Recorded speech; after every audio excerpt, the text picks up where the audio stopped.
Good morning. My name is Keatley Adams, and I am from the Commission's Office of Energy Market Regulation.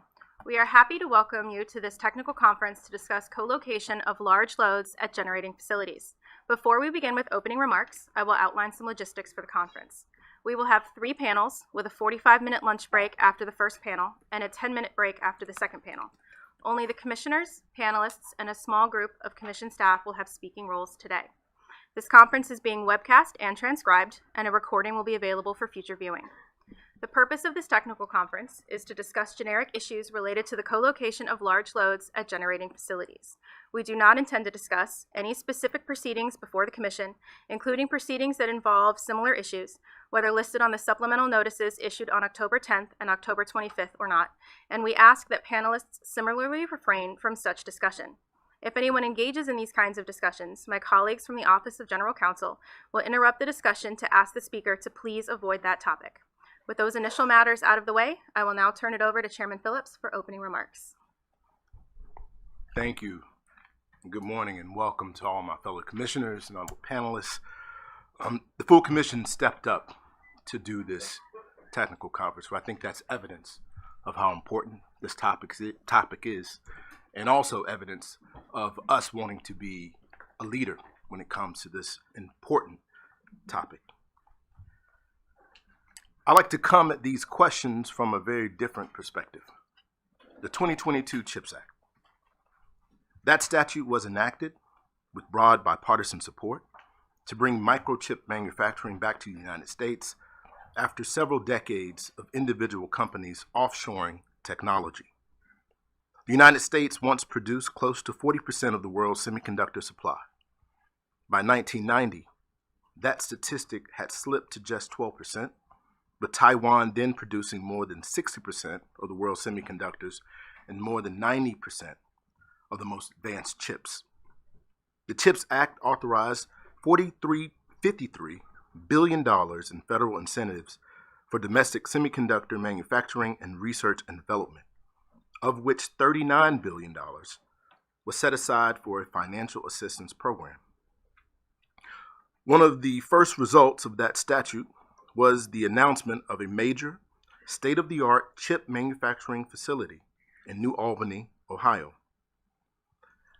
That plant is now in full construction and will be a significant down payment on the nation's revitalization and onshoring of these vital resources. And I'll note also that the New Albany plant carries a 500 megawatt load. So let me put my cards on the table. In my opinion, data centers, artificial intelligence, indeed the full panoply of information-related technologies that are transforming the world are national resources with generational significance and vast national security and national economic consequences. They belong in the United States, and I believe that the federal government, including this agency, should be doing the very best it can to nurture and foster their development. One lesson from the CHIPS Act is that it is a lot more expensive to onshore technologies and industries that have already left our shores than to make or take the necessary steps to keep them here to begin with. We have that opportunity today with regard to data centers, and we should not surrender it. Data centers moving overseas due to lack of power supply and infrastructure or regulatory barriers could cause lost opportunities for economic growth and raise national security concerns for our nation. Our job is also somewhat easier than what Congress faced in writing the CHIPS Act. The large data centers that need these significant new amounts of energy for their business, they want to stay in the United States, and they are willing and able to pay for what those resources will cost. Given the amount of new capacity that we already know will be needed in the years ahead, these companies could well anchor the development of the very energy infrastructure that our nation so sorely needs. This technical conference is billed as being about co-location, but let's think bigger than that. Co-location is only one of the many business structures to be considered.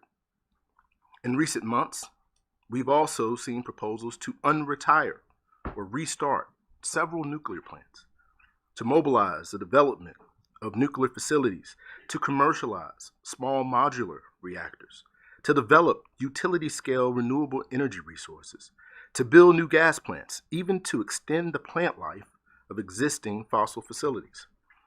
We also try to develop new resources to satisfy the data center load, such as geothermal and storage plus hybrid resources to enhance an all-of-the-above approach. So I again thank my fellow commissioners and the panelists for being here. This is a down payment on a very significant and I think positive national initiative. FERC can and should play a leadership role.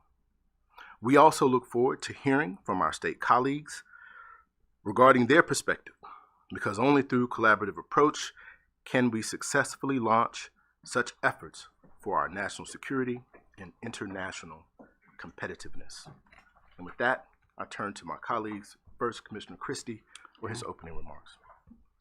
Thank you, Mr. Chairman. I haven't seen a room this full for quite a while, which indicates the importance of this issue. This issue is a complicated issue. There's a lot of angles to it, and it's good that we're starting down the road of broadening our knowledge. The issues implicated by co-location, though, are really a lot broader than just co-location. 10 years ago, if you were at an organization, a PJM states meeting, this wouldn't have come up. 10 years ago, in most of the RTOs, certainly PJM, we were, quote, long capacity. Reserve margin sometimes up 40%. So if somebody floated a co-location arrangement, you really wouldn't have paid attention to it. It wouldn't have had any effect on with capacity that long.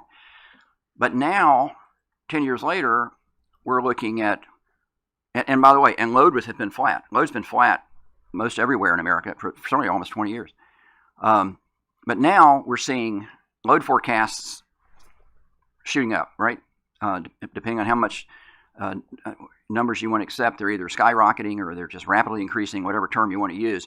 But load forecasts are going up substantially, driven by data centers, particularly those that run AI apps. AI searches take 10x the electricity of a non-AI search. And so, now, that's not criticism of data centers. We all live life online. Everybody's got iPads. I'm not endorsing Apple. Everybody's got droids. There we go. We do Amazon. And not endorsing them. But it's hard to get away from the corporate labels in this thing. But we all live life online. Okay, that's just a reality. So data center load growth is just part of modern life, and we have to deal with it.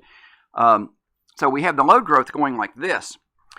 At the same time, we're seeing, and certainly in an RTO like PJM, we're seeing potentially catastrophic early retirements of dispatchable resources, to the point that I know in Stu Bressler's comment, he indicates that PJM is looking at a resource deficit by 2030. That's not that far away. So the big issue, one of the big issues here, of course, is resource adequacy. And one of the questions to be asked is, if you're taking dispatchable resources, and when we talk nukes, we clearly are talking dispatchable resources. If you're taking them out of the supply stack, what does that do to resource adequacy? That's a huge issue that needs to be explored. And another issue that needs to be explored is the issue of fairness to consumers. Are hyperscale customers going to pay the non-bypassable charges in that retail ratepayers pay? They do if they're a retail ratepayer. Are they bypassing those charges? Are these arrangements designed to get around from the charges that retail ratepayers pay? These are the kind of questions that need to be asked. So these are much bigger issues than just co-location. I'm glad we're getting into this because it's a huge issue that's coming upon us, and we got to get in front of it. So number one is resource adequacy. What are the effects on resource adequacy? And number two, the rate fairness to all consumers. We want to serve data centers. Data centers, under the principle of universal service, have a right to be served. But so do the residential bill payers that are using 1,000 kilowatt hours a month and struggling to pay their monthly power bills now. So we have to be fair to them as well, and not discriminate in favor of one class of ratepayers just because they're big. So we want to serve data centers, absolutely, but we want to be fair to all the other consumers. Those are the issues that are implicated in this whole gargantuan issue, and I'm glad we're getting into it. And so it's very timely that we're having this tech conference today, and hopefully we'll continue this exploration. Thank you. Thank you, Commissioner. Commissioner Rosner. Thank you, Chairman. And I just want to thank you, Chairman Phillips, for convening this conference. Thank you to the panelists for being here today, and especially for lending your expertise to the Commission as we try and figure out this issue. I just want to thank both of my colleagues for their remarks so far. I think what you said, both of you, really resonated, and I appreciate the framing. Few other words from here. First and foremost today, I'm here to learn. I have an open mind and a lot to learn on this. This is a complex new landscape for the energy sector specifically.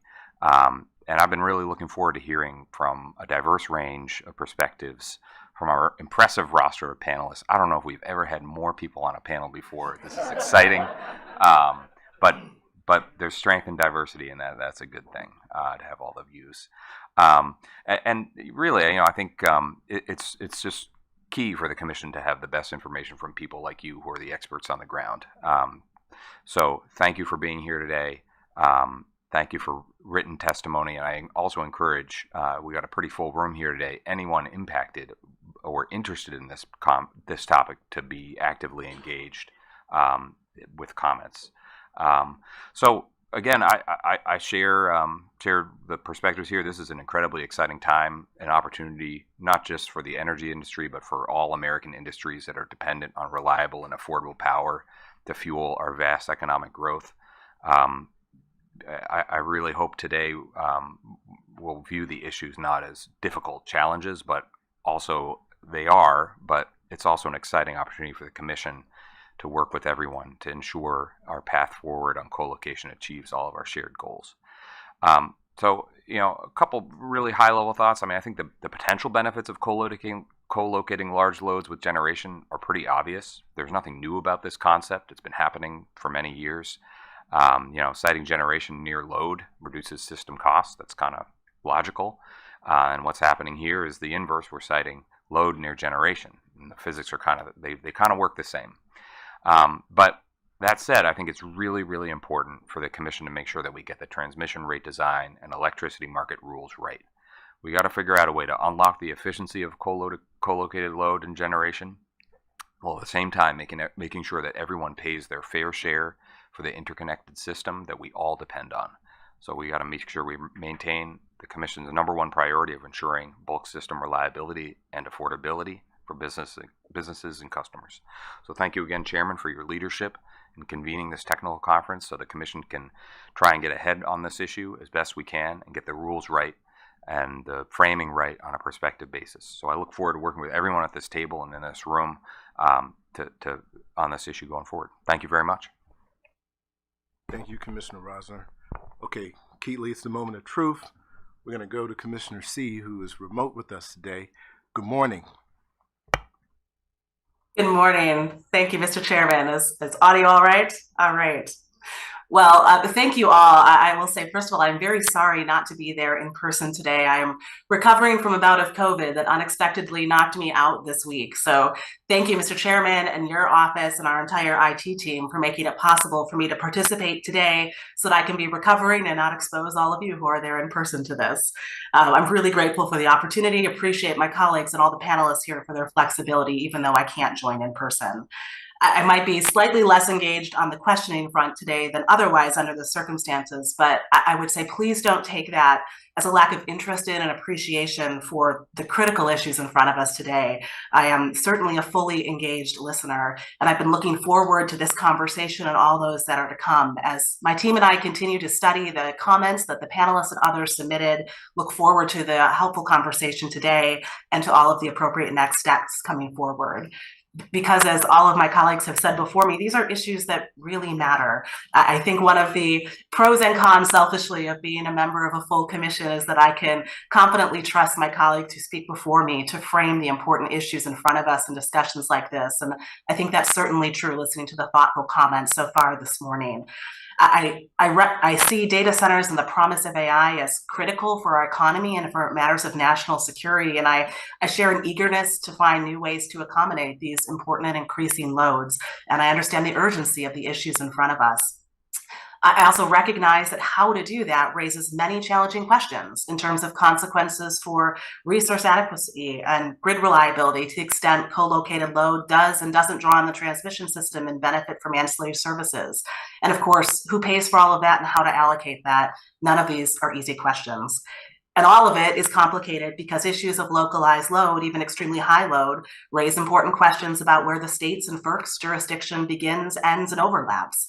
This is truly an area where our differences in jurisdiction and authority matter, but also where understanding the interconnection between local load issues and interstate transmission issues are critical. So I agree with all my colleagues that we have to get this right. This is an urgent issue. And in getting it right, we have to deal with an awful lot of nuance along the way.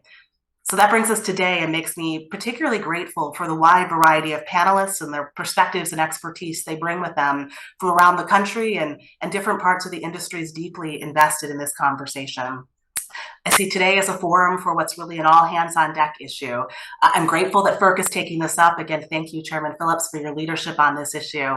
I'm also glad to see so many state PUCs and others taking up this conversation and similar discussions around the country. I welcome the state's perspective in particular in the final panel today, and I'm really eager for the perspectives of so many who are invested on this issue from the RTO, ISO, demand and supply side market participants and many others. So I share the goal of my colleagues that I'm here to listen and learn from you today, your perspectives, what's working, what's still to be done, and how you see FERC's role in all of that.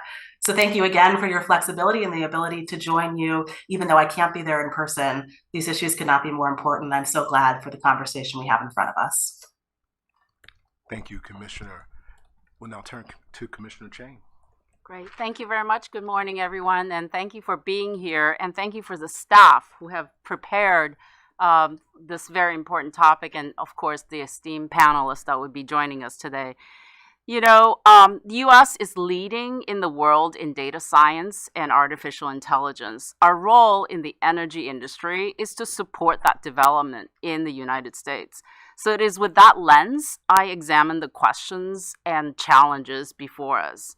Now, if data centers and other uses of clean energy, such as electrolysis load, is anything like real estate development, could there be a boom and bust cycle that we need to prepare ourselves to deal with? And how do we develop our electricity system to accommodate and support that development?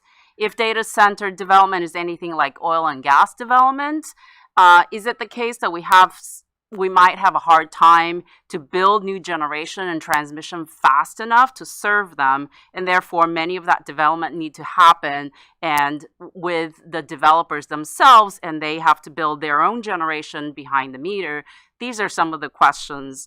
There will be many debates today and ongoing about who should bear the cost.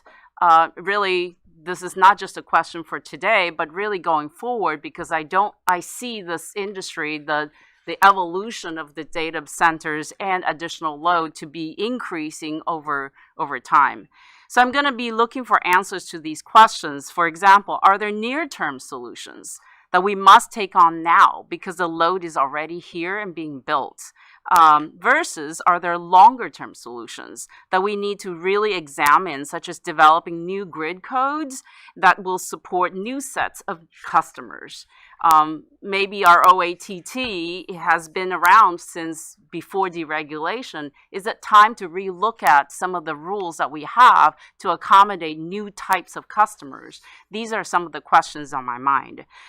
There will be debates today about if co-located load and generation take grid services, and if not, if they don't take grid services, why not? And how do we evaluate whether they do or don't? I've read many of the perspectives about whether co-location would cost shifts to other customers, as Commissioner Christie had mentioned. I'm most interested in hearing how you think about how the commission should weigh these different perspectives. I'm particularly struck by the concept that the co-located load and removing some of the existing generation to serve them have impact on the evolving transmission system. So how do we analyze that impact? There are different perspectives in some of the pre-filed comments. So I'm very interested in that. To the extent that co-located customers continue to rely on systems resources under different configurations, do we have the tools today to understand and ensure system reliability? And if not, how do we get the new tools, and how do we ensure that we're doing the proper analyses to ensure reliability? Co-location could enable more rapid incorporation of large loads. Some of you have made those comments. But to me, some of this might feel a little bit like jumping the queue on the load side. And so how do we resolve some of these questions? Could this dynamic exacerbate existing challenges on the tight reserve margin that Commissioner Christie talked about? And if so, is it true that demand growth is demand growth? It doesn't matter if it's behind the meter or in front of the meter? Or is it something like, about it feels like we're leaving the reserve margin problem to the rest of the customer? And so I want to better understand your perspective on that. And then lastly, I'm very interested in exploring ways, if these are large loads, are there ways that these large loads also bring reliability benefits to the system? For example, do they bring new demand response capabilities if they're interruptible? Is this simply as switching to on-site backup generation, or is this something else? Is there a new set of services that we're getting from these loads? So I'm very interested in answering some of these questions, among many others, but I think these are top of mind for me. So thank you very much, and thank you for being here. This is a full room, and it just shows how dedicated we are in resolving some of these issues. Thank you very much. Thank you, Commissioner Chang, and thank you again to all my colleagues for their remarks. We'll now turn it back over to our moderator. Thank you, Mr. Chairman. The first panel today will provide an overview of the issues surrounding large loads co-located at generating facilities, together with approaches other than co-location to serve large loads, and will serve as a framework for the discussions in panels 2 and 3. In order to maximize the amount of time for commissioners to ask questions of our panel, we will be foregoing opening remarks for all 3 panels. I'd like to start by introducing our Panel 1 panelists. We have Howard Gugel, Vice President of Regulatory Oversight at NERC, Stu Bresler, EVP of Market Services and Strategy at PJM Interconnection, Aubrey Johnson, Vice President of System and Resource Planning at the Mid-Continent Independent System Operator, Zachary Smith, Senior Vice President of System and Resource Planning at the New York ISO, Jason Davis, Manager of Services Integration at Southwest Power Pool, Aaron Tingham, Director of Energy Policy and Regulatory Affairs at the Data Center Coalition, Mike Kormos, an independent consultant, Kent Chandler, Resident Senior Fellow at R Street Institute, Vincent Duane, Principal of Copper Monarch LLC, and Stacy Berbere, Vice President of FERC and RTO Strategy and Policy at American Electric Power. Welcome, panelists. We will now begin the question and answer session. To answer a question, please tip your name tent up and turn your microphone on with the little button. I will now turn it over to Chairman Phillips to start the Q&A. Thanks again, and welcome everybody again. I want to dive right in, and I want to start with load forecasting. This is something that we've heard a lot about. I talk about it all the time. You meet with executives around the country, and they're both excited and concerned about the opportunity and the challenge that we have of meeting what we expect is a significant and material load. What I'd like to do is unpack a little bit, especially for the RTOs and ISOs at the table. How do you go about determining what this load will look like? How do you confirm it? Can you give us some transparency behind how you estimate what it will be, and what do you think is driving it in particular? Yes, Mrs. Smith. Thank you, Chairman. I'll take the advantage of kicking us off on that. And part of the reason I jump at the chance to answer it is because I don't have an answer. And to acknowledge and highlight what a challenge it is. And it was already touched upon by a number of the commissioners in your opening remarks, that the pace of development right now is far faster than what we've seen historically in terms of load growth and general demand growth, and that's especially true for large loads. The chip fab facilities, they do move quickly, but what really moves quickly are the data centers Cryptocurrency miners, they can come up out of nowhere. And so an approach that the New York ISO has taken is conversations, talking with each developer that we're aware of who is seeking to develop within New York State, and what are their plans? What plans do they have on the books? What plans do they not have on the books? What are they willing to share with us? And then take that into consideration in terms of development that we can expect within New York State. Now, in the grander scheme of load forecasting, demand forecasting, I do want to highlight, it also was touched upon by a number of you. Large loads, while a key topic here today, is only just a part of the total demand that we need to serve. And I can tell you for New York, a big concern for us from a reliability perspective is the growth in peak demand, the growth in overall demand, especially in the wintertime, as we shift to increased electrification of heating and transportation. As you look at the portions of demand that are attributable to heating, attributable to transportation, they outweigh the large loads by the time you get out in the 10-year and 10-year plus horizon. Now, that really feeds back to my initial comment. Forecasting the large loads and their development is quite difficult. And so, being the person in charge of reliability planning for New York ISO, it concerns me, my ability to, and lack thereof, to foresee what large loads are coming at us, and are we going to have sufficient resources on the system to serve them. Thank you. Thank you for that thoughtful response. Aubrey, Mr. Johnson. Well, good morning, Commissioners. First of all, I'd like to say that I thought your opening comments frame a lot of issues appropriately, correctly, and so these are some of the things that we're thinking through and working through. In the MISO space, I think about this in three different levels of how we see this. 5 years ago, we began our long-range transmission planning effort and developed a set of scenarios that have actually served us very well in this near term. We forecasted at the time a level of load growth that many of our stakeholders said was impossible and not likely. And now they tell us we didn't forecast enough.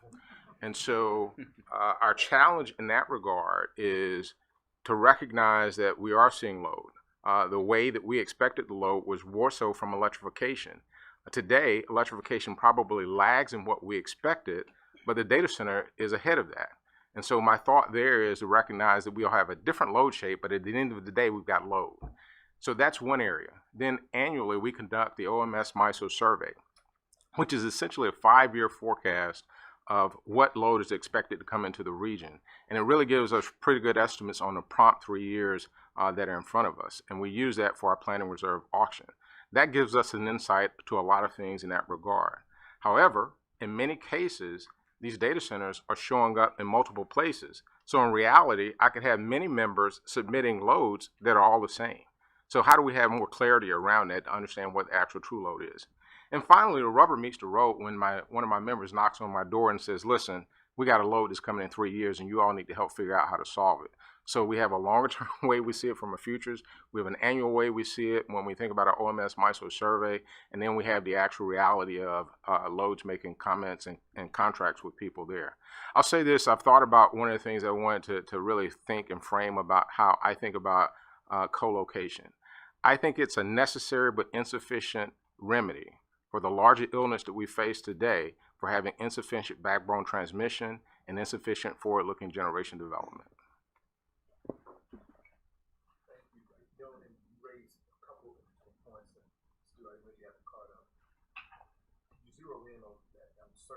Microphone. Happens to the best of us. Can you zero in on that uncertainty comment that Aubrey made as you respond? Thank you. Yeah, thank you, Chairman. The point I was going to add is, and I think Zach and Aubrey both made excellent points that are consistent with what we're seeing in PJM as well, with respect to the large load data center type additions really driving our load forecast increases in the near term, followed by electrification maybe later on past the decade. But the point I was going to add is that we rely on a significant amount of interaction and coordination with our transmission owners, because these requests typically come in through our transmission owner interconnection request processes. And so our load forecasting team spends quite a bit of time vetting, frankly, what is coming in through our transmission owners with those transmission owners to get as much certainty as we possibly can on how real those load addition forecasts really are. And then we add another level of transparency because we take those forecasts to our stakeholder community. So literally a week ago today, we had a load analysis subcommittee meeting where each transmission owner presented to our stakeholder community their individual large load addition forecasts and their process by which they determine what requests are actually those that they need to include in their forecast that they then bring to PJM. And we talk about how we vetted those requests with those transmission owners as well. So there's several different levels of kind of vetting of these requests as they come in, and then a whole additional level of transparency with respect to our stakeholder community as well. Shift gears. I see you, Howard. I'm gonna come back to NERC in just a second. I'm not gonna forget about you. I want to go now to. I want to step back a little bit, broaden this discussion. We have a couple folks who've offered white papers, if you will, on the topic. And if we're going to have a technical conference that's focused on co-location, I think it might be a good idea to sort of define our terms. So I'm going to turn to you, Mike, to help us understand what co-location is and give us the shortened version of why you think it is a solution that, I don't know what Aubrey said, necessary, but there you go. I don't know if I would add the insufficient part, but I think it's necessary. So I think in a nutshell, I mean, co-location, PJM did a good job describing it. I mean, co-location generally is just the load and generator being at the same site. And as the commission recognized earlier, lots of great reasons just for that. What we're talking about, though, is the load going actually behind the generator and basically taking a very different service. It is not taking network service. It is not going to use the network. It is not intended to be able to use the network. The RTOs are not backing it up, planning for it, agreeing to dispatch it. It is basically taking a very different service than what is currently contemplated in the OTT. And I think that's why there's a lot of conversation about it. So I think, and unfortunately, there's going to be a lot of variations in between those, where how backup service is handled. And I think they're all good questions, but we probably have to first deal with that first issue of just the very basic, where the generation is basically prohibited physically from basically pulling power off the grid and is solely relying on the generator that it is physically co-located with. Very different than network.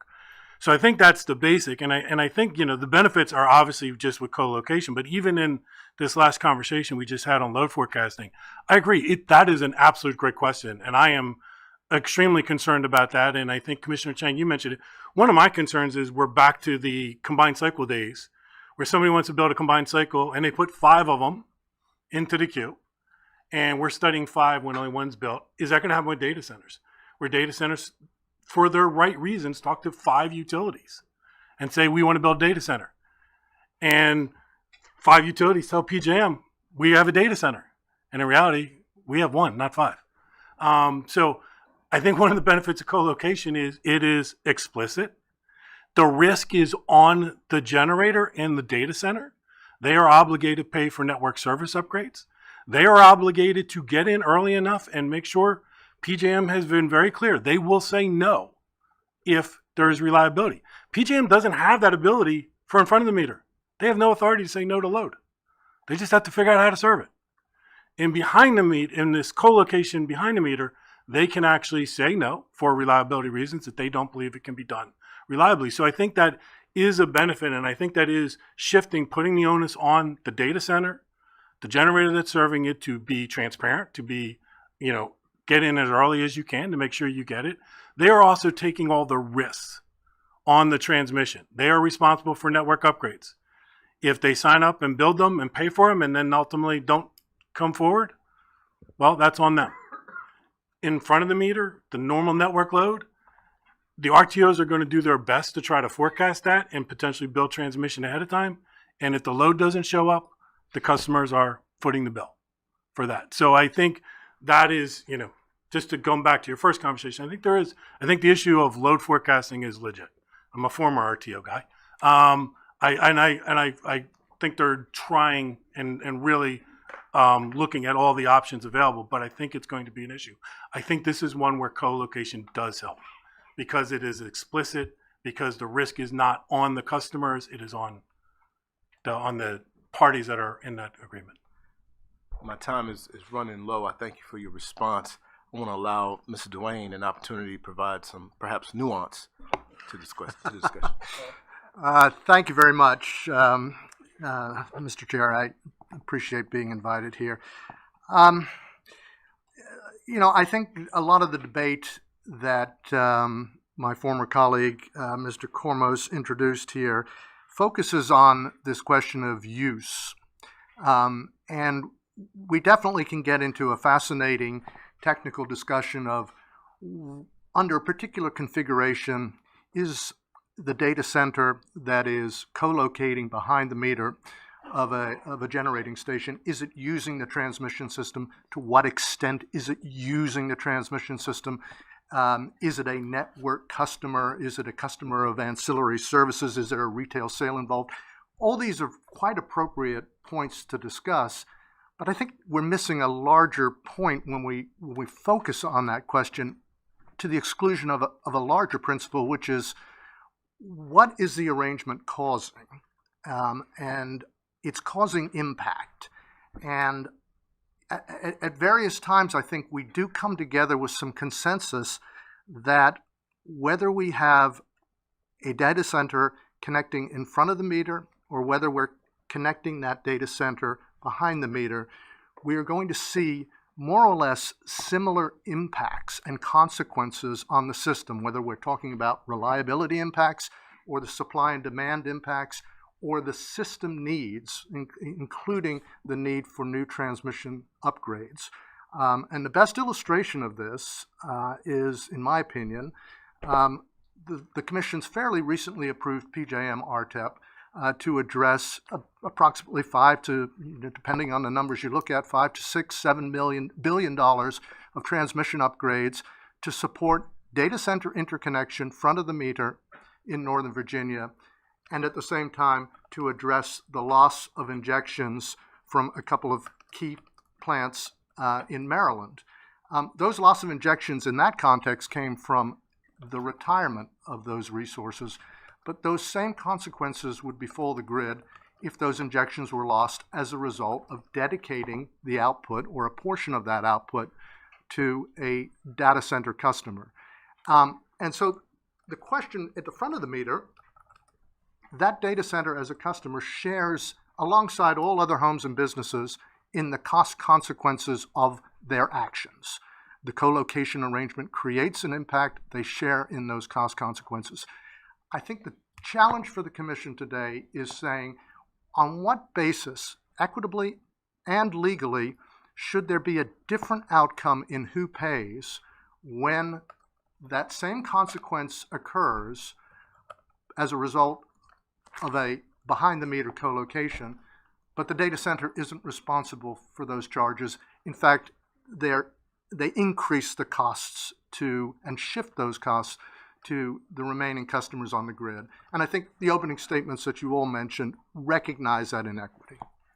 Just to close on that, I say the answer as a starting point, focus on causation.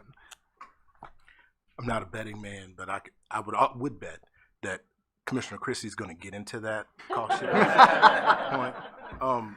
I got time for one last question. I said I'd come back to you, Howard. Mr. Dwayne raised the point that when it comes to reliability impacts, that they're similar. Can you shed some light on whether it's co-location or traditional and in front of the meter? Is there a difference in the reliability impacts to these solutions? And whatever comments you want to add. Yeah, I would say here's going to be a great response for you. It depends, right? We've spent a lot of time on the first part of this panel talking about the uncertainty for load forecasting, but just focusing on one part of that, and that's the magnitude of the load. To me, another great part that we need to be focusing on is the characteristics of the load. We don't really have good load models to be able to see how these loads are going to react to the system. So to expect the ISOs and RTOs and other transmission providers to understand the full impacts of connecting some of these loads to the system is a little bit unrealistic until we get really good load models that can see the characteristics on it. I provided in my comments, one example this summer where a single line to ground fault that occurred on a 230 kV line instantaneously took out about 1,550 megawatts of distributed data center load on the system today. And that was just, and it was interrupted normally on the line. At 1/20th of a second, the breakers operated, the line was taken out. But because of that voltage perturbation that occurred, you had a significant amount of generation, or a significant amount of load over 25 substations and about 60 different providers that saw the impact from that. All of the interruptions occurred behind the meter. It wasn't any action that was taken by any utility or any ISO. So I think until we really get good models that can help us understand that, it's going to be very difficult to understand what the impact to reliability for this is going to be. I think that's fair. I will now turn to my colleagues. I went over a little bit, so Commissioner Christie. You can still place that bet. You can go online and do it at any number of sports betting sites, which are running on data centers in Virginia right now. Anyway, I just want to note, I made mention in my opening remarks about being at an organization of PJM State's meeting 10 years ago, and Vince Duane would have been there, and Mike Kormos would have been there, and Stu Bressler would have been there. And I have learned to have tremendous respect for the knowledge and insight of all three of them from that experience, those many years in PJM. So it's interesting to see them all here a little bit on different sides, but it's fascinating. Let me ask about it seems to me like this whole issue is going to be very fact specific to each individual arrangement, because there's a lot of differences that could take place. And I want to throw out two different scenarios and ask. I'm going to start with Stu to respond to it, but open it up to everybody. So first scenario, you have a retired generating unit, and a data center goes to the retired generating unit and offers to fund the putting it back into service. We've heard about a couple of nukes. We all know, but it didn't have to be a nuke. It could be any generating unit. It could be gas. It would seem on the surface that is going to add to capacity in the RTO. That is going to be a net gain potentially. So that's one scenario. You're bringing a retired unit back, or you have developers who go to a power generating company and say, build us one and we'll pay for it. So you're building an entirely new unit, you're bringing it back, or you're building a new one. So it seems like those might be net additions. Second scenario, though, is what we hear about, and that is where you're taking an existing unit that's running right now and serving load, and you're taking it out of the supply stack and you're putting it behind the meter.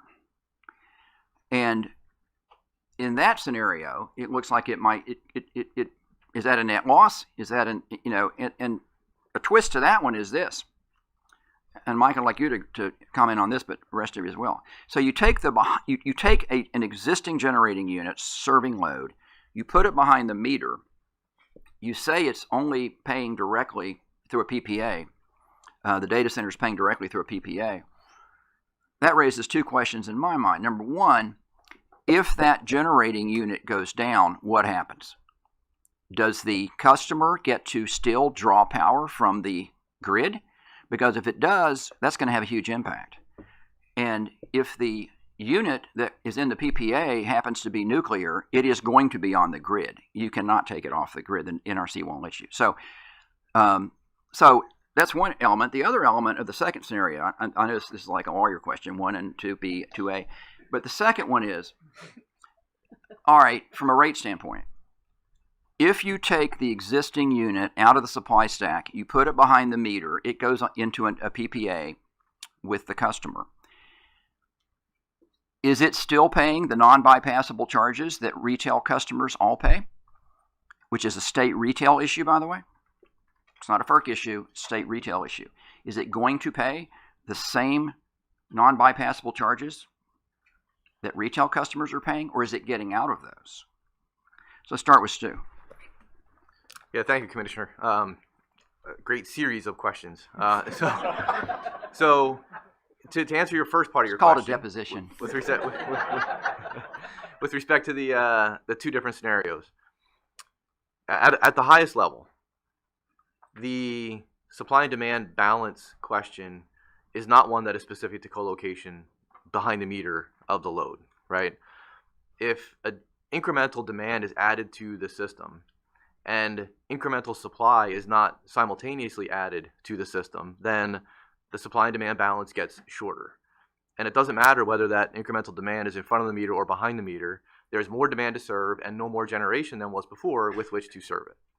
So in the example, the hypothetical example you brought up of a PPA with a generator to bring a nuke plant back online, that is incremental supply to serve the incremental demand that is coming on the system and does not, for lack of a better term, degrade the supply and demand balance.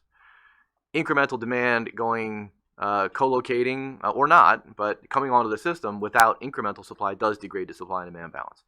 The difference that I would consider with respect to co-location is whether co-location has the potential to accelerate the pace with which the incremental demand arrives on the system, potentially without any additional incremental supply.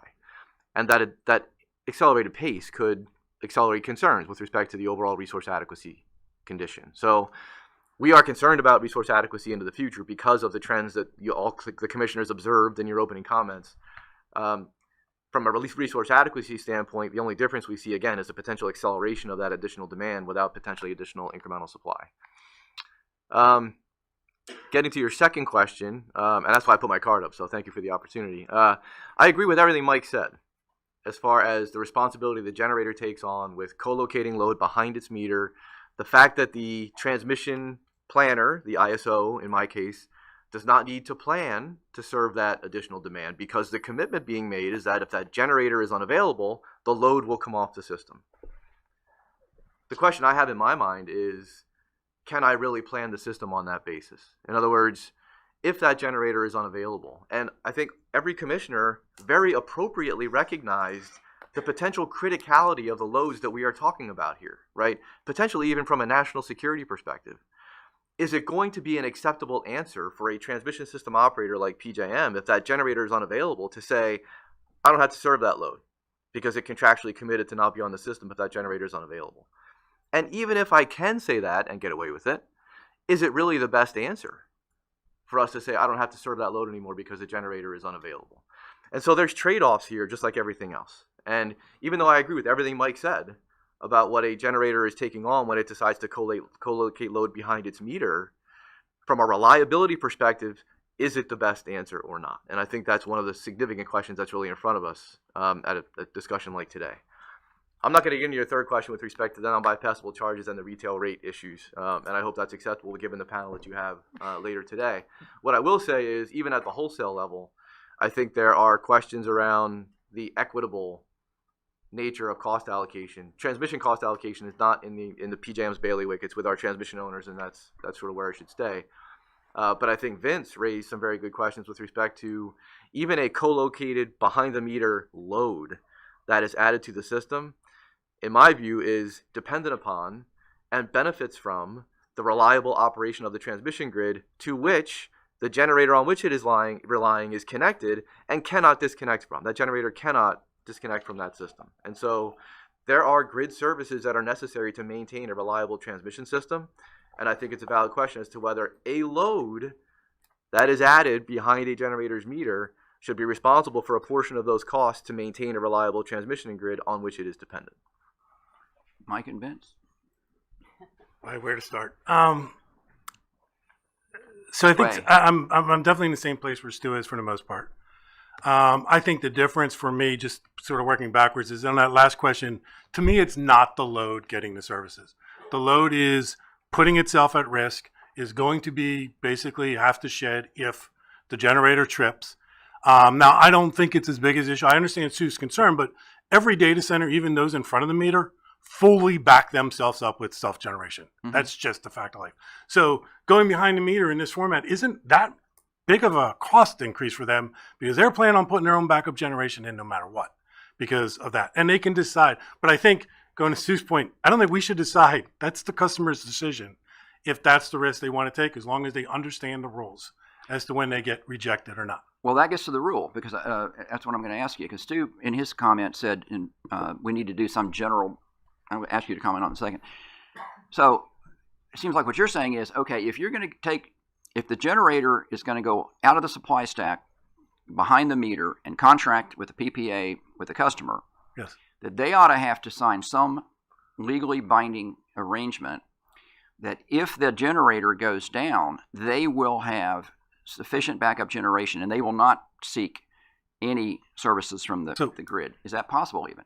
So it's definitely possible. I mean, it puts a risk on that load as to how much will they have to self-supply, or can they shed that load in reality? And this goes to, I think, Commissioner Chang. I mean, there may be some huge advantages there that they can take advantage of that in the today's market would not otherwise be able to be monetized at. So I think that, and I think that is in the interconnection agreement. I don't want to speak for Stu, and I don't want to get in any cases before the commission. But yeah, I think that should be memorialized in the interconnection agreement, what that arrangement is, what the breaker configuration is. If you want to have penalties in there, should something fail inadvertently, I would support that as well. Well, let me just ask you then, because, okay, crypto miners can do that. They're doing it in Texas. They're glad to take a check to go off the grid, when called upon. But if that data center is running a North American air defense system, it ain't going off. Then co-location behind the meter may not be their best option. I would agree. But shouldn't we let the customer make that decision? I mean, well, but what are the societal interests? And it sounds like we almost have to decide what are those data centers running. And maybe they're running DraftKings, and society says we want our DraftKings. And again, I would agree. And I think that, again, if the Department of Defense is contracting with these data centers to run national defense, I would assume they're going to be very interested in this question. And yes, they may say, you can't co-locate in this manner, or we want to see sufficient. But I would agree. I think, but again, I go back to that should be a customer decision. There are, yes, many data centers that maybe are okay because they're not running national defense, or they're able to shift that through cloud computing to a different data center. Aaron has his card up. He probably can speak much more intelligently on this than I can. So I do think, again, going back to your other questions, and I apologize, probably, I don't know if I've answered the other ones. I think the configuration matters. I think there are some very significant benefits. I think, again, I agreed with everything Stu said. I probably differ from Vince in that taking the Northern Virginia answer and the $5 billion, there's two big differences that I think is, one is if they were all behind the meter, those data centers, they would have paid for those network upgrades. That is what PJM does in its necessary studies. They look at how do I replace that generation, what upgrades do I need to bring the power in, and they send the bill to the generator/data center. And so those upgrades would have been paid for by the data centers, not by generically socializing it through cost allocation and rates. That's also very different from generation retirements. Generation retirements, when they retire, nobody sends them the bill for the network upgrades, even though very similar in a lot of people's minds. So there is a big difference here in that those that are going and doing the co-location are paying their fair share, in my opinion. Matter of fact, they're paying significantly more than retirements who pay nothing, and they are taking on that risk and paying for it. So I would differ there. I think, again, if you want to talk about different tests, you want to talk about we can have that conversation. But let's go to Vince. Thank you. A couple points in response.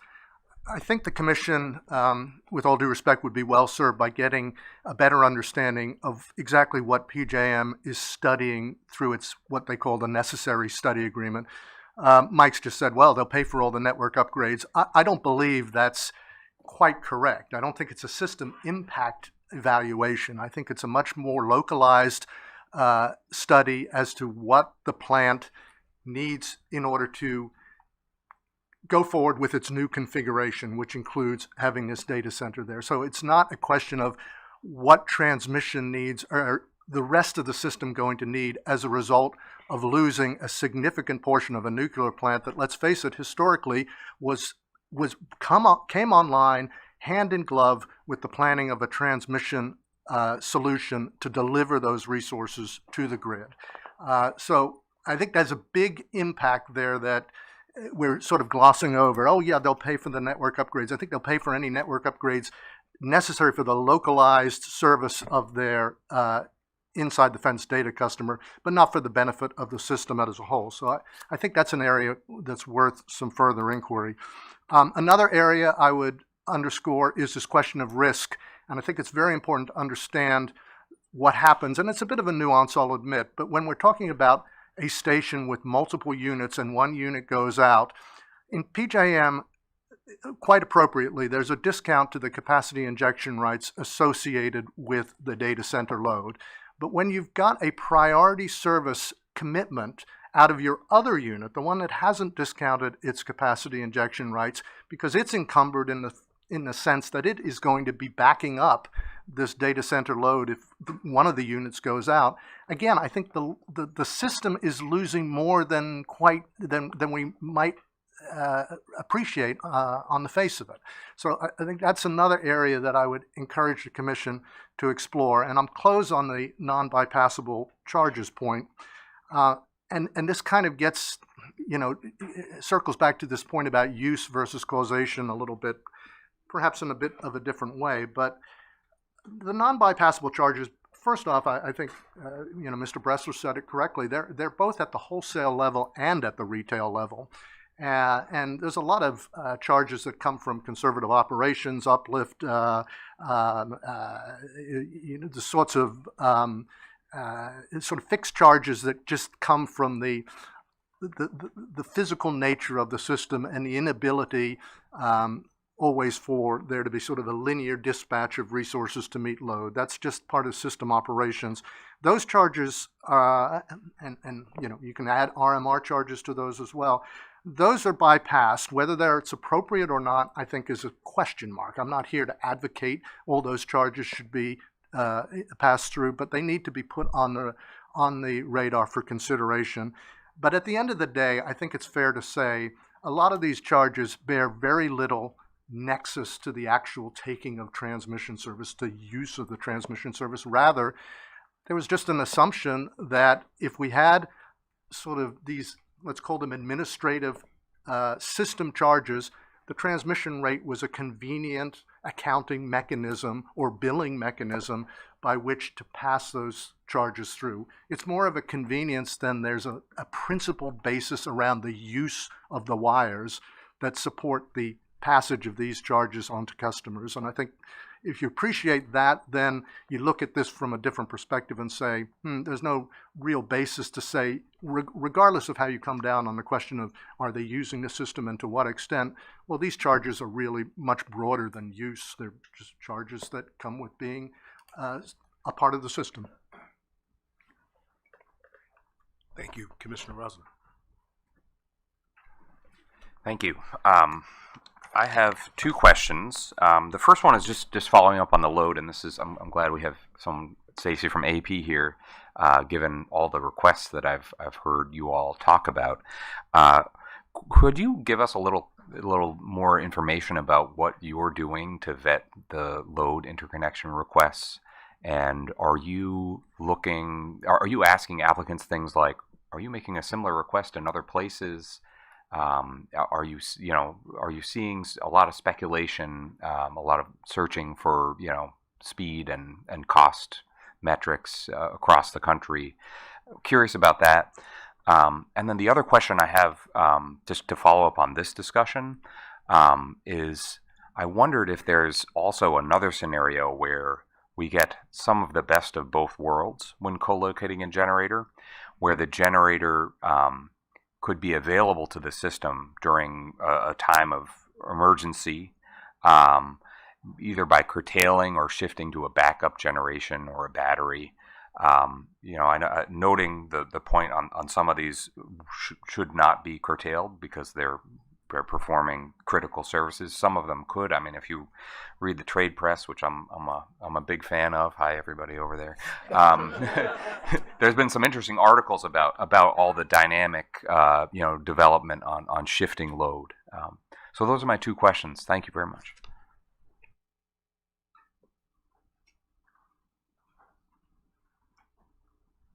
Thank you for the question, Commissioner.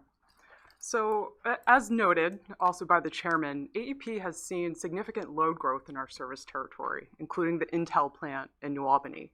So, as a utility, of course, our first duty is to our customers. And so when we receive large requests for load, as noted previously, some of these data centers or other customers go to multiple utilities. And so in terms of our diligence and protecting our customers, we do ask a lot of questions, and we base our load forecasting on signed agreements. As Stu noted, AEP was one of the transmission owners presenting before the Load Analysis Subcommittee just last week. And the key to that is really transparency. So sharing our information and allowing PJM also the insight into evaluating, what is real, what is really coming. And that's really how we approach that question.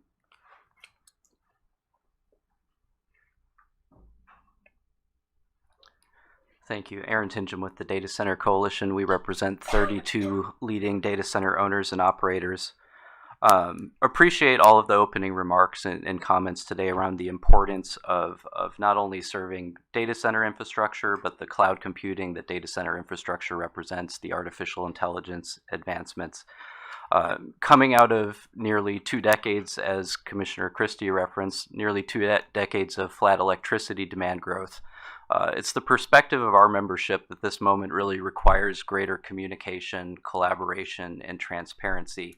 And I think all of those 3 principles can certainly be applied to forecasting load growth. And so in the spirit of that, we are engaging with utilities, with grid operators, some of which are here at the table today, across the country, to identify how we can be helpful as an industry in refining the estimates of load growth, particularly as they relate to data center load growth. If there's questions about the veracity or the amount of load requests, how are any adjustments being made by the utility? If the utility is handing off an estimate to the RTO ISO, what adjustments and communications are occurring at that point? And is there an opportunity for more or less a feedback loop if there are adjustments being made or questions around a specific load request? Is there an opportunity for the requesting customer to help inform that? And so we really see this as an important moment. Our industry does not want to be responsible for any overinvestment, any stranded assets on the system. Conversely, we don't want to see an underbuilt system. And I think that's what kind of leads us today to this discussion around co-location. I don't think any of our 32 members see co-location necessarily as the preferential approach or the best approach. I think we see it as one optional approach that can be pursued by our members with generators when there are appropriate guardrails and principles. And so, as I included in my pre-conference statement, we've engaged with our 32 member companies to identify what are the shared principles our industry can agree to when it comes to pursuing co-located arrangements. Briefly, those 6 principles: open access. We believe that when in accordance with all applicable regulations, our industry should be able to pursue such arrangements. Number 2, grid impact assessments. And I noticed this in a number of the panelists' pre-conference statements as well, is we need to be able to study the impacts on local grid infrastructure, on stability, reliability. Our industry is in full agreement with that and believes those assessments should take place before any co-location occurs. Just as importantly, ratepayer protections.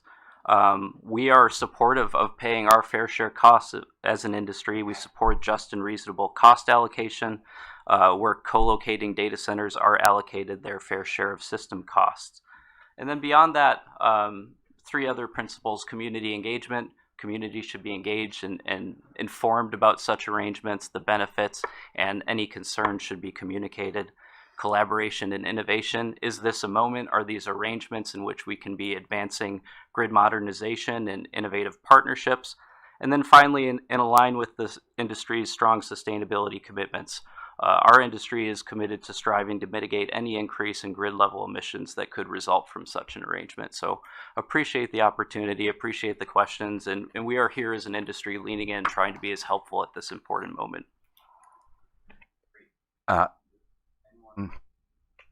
There you go. Anyone have an answer on the best of both worlds model?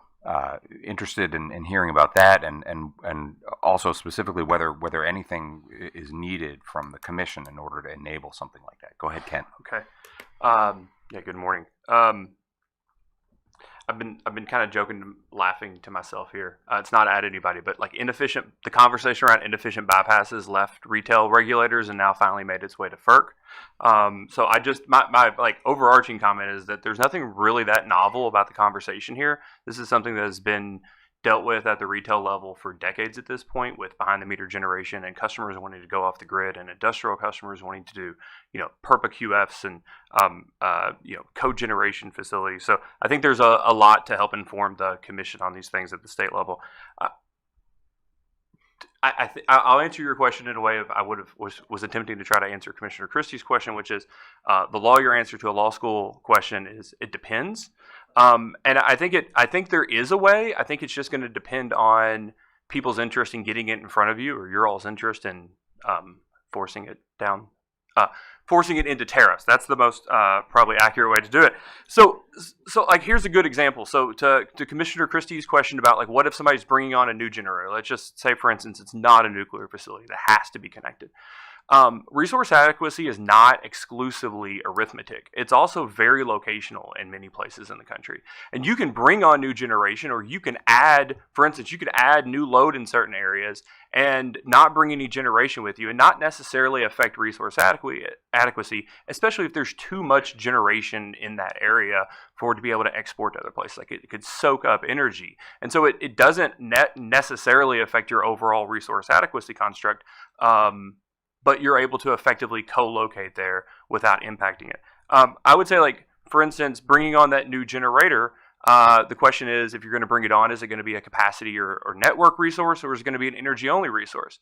And there's a benefit, for instance, of quickly getting on that new generator as an energy-only resource. The question of whether it's the best of both worlds depends on the resource adequacy construct. If the RTO is taking into account an expectation that energy-only resources are able to produce at peak time, then yeah, it could be a best of both worlds. But if that RTO is completely ignoring the opportunity for energy-only resources to contribute to resource adequacy, no, you absolutely lose that opportunity.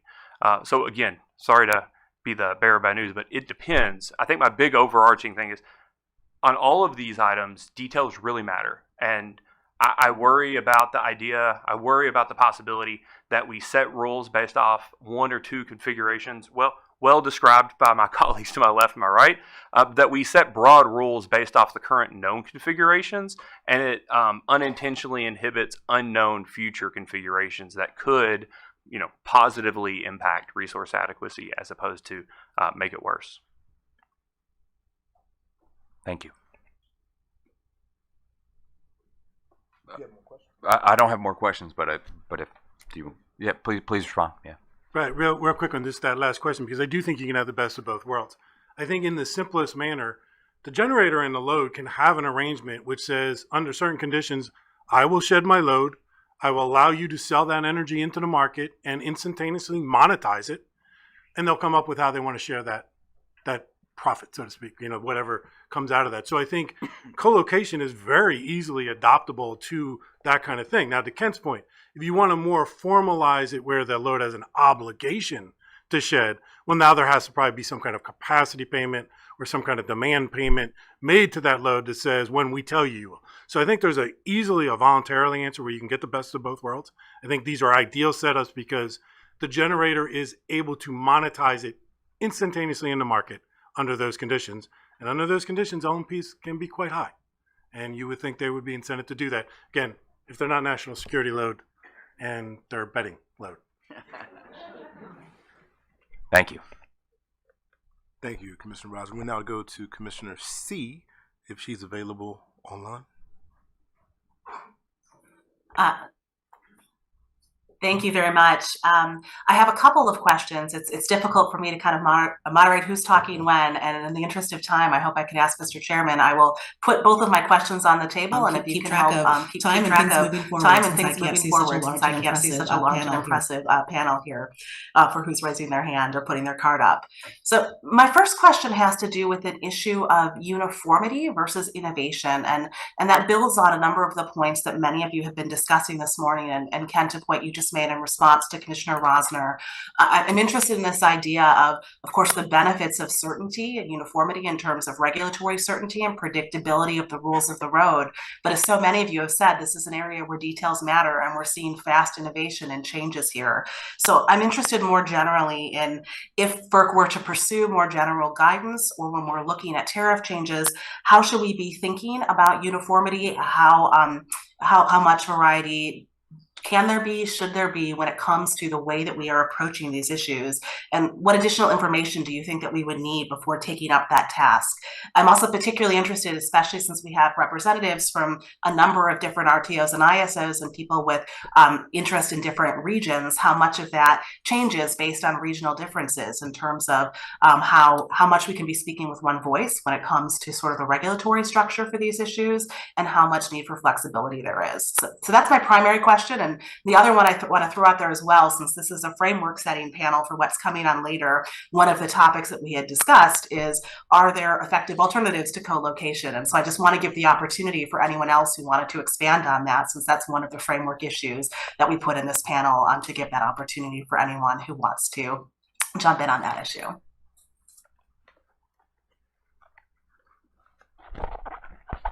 Not all at once. Kent? Just real quickly, because I want to give everybody an opportunity to speak if they want to. There's always a lot of conversation about cost allocation, but I think what folks have glanced past for years at FERC is rate design. And I think that one of my recommendations would be, if you're talking about getting the one thing right and then letting the markets do what they're going to do and try to operate and be efficient and be able to name their own price, then I think that you've got to not just get cost allocation right, but also rate design. And I don't know if it was exactly what he was referring to, but Mr. Dwayne was talking about the convenience of rate design of revenue, rate design of it being a convenient way to recover like a revenue requirement. And I think far too long it's just been used that way. And I think there's a real opportunity to talk about rate design. We have far better metering opportunities and availability than we ever used to, even all the way down to the residential customer, for instance. I mean, residential customers across the country, well, a few residential customers across the country can see their usage within 5-minute intervals in almost real time. And so there's an opportunity to come back and say, is allocating network costs on a 1 coincident peak or 5 coincident peak or 12 coincident peak basis, is that really the best way to do things in 2024?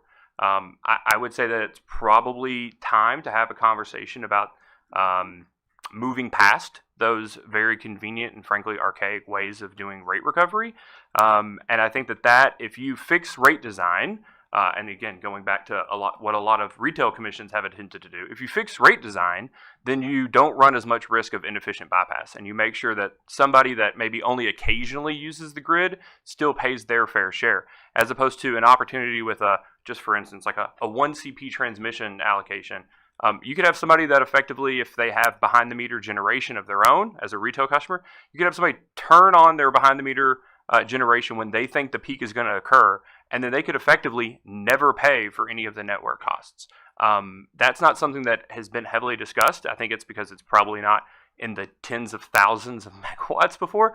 But that's a real conversation to have, and I think if you fix that, I think it fixes a lot of these other issues, or at least makes it a lot easier to solve. Mr. Johnson. So I think there are several things that kind of come together over these last few questions and comments and answers that have kind of taken place. And if I try to work back for Commissioner C's question, I think one of the things that I'm very concerned about is each one of these data centers is going to be a snowflake. And so they're going to have their own design, their own issues, their own concerns, their own configuration that they'd like to meet. There's a lot of conversation about, can they be backup generation?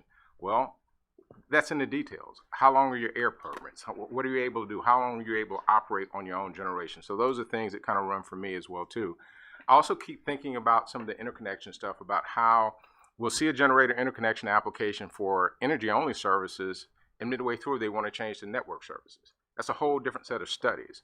And so when we think about whether or not this co-location is going to be totally behind the meter, if it's going to be in front of the meter, how is it going to be used? Well, the real question is, how you design that interface has a lot to do with what you can do with it. If it is meant to only just absorb, then it can't push out, right? And so how do we think about those things? And so if we want to think about a set of rules, I think they either need to be very, very specific and start creating a formulaic approach to how you work behind the meter, and or you have to think about making them broad enough to be simply a set of guidelines that we ought to be paying attention to. And I think fundamentally we ought to lean in on reliability and have that be the basis upon which we build off of. Finally, I close with saying this issue exists, and I think Ken kind of gets to this a little bit. We actually have a supply problem. So I like to say the electric system is hungry and is looking for food. Across these RTOs, there's over 260 gigawatts of signed GIAs today. Many of them are behind schedule significantly. So how do we force that function, which is at this point in time, if more megawatts, more gigawatts come online, you have less of this issue, right? I said again, this is a necessary but insufficient remedy for the larger illness. And so the question we might also ask is, and this would be radical, maybe we terminate some of the GIAs that have not moved forward for construction. How do we put more pressure on the supply side to meet what our energy needs are today? Thank you. Mr. Smith. Thank you, Chairman. Thank you, Commissioner C, for the questions. I just want to kind of build, similar to what Aubrey did, kind of build on a few other comments. Commissioner C, to your question about regional variation and or consistency, whichever one, from one region to the next, from one ISO RTO to the next. Something that's been on my mind in this conversation is not just the thought about co-location of generation and load, but actually the interconnection of load, period.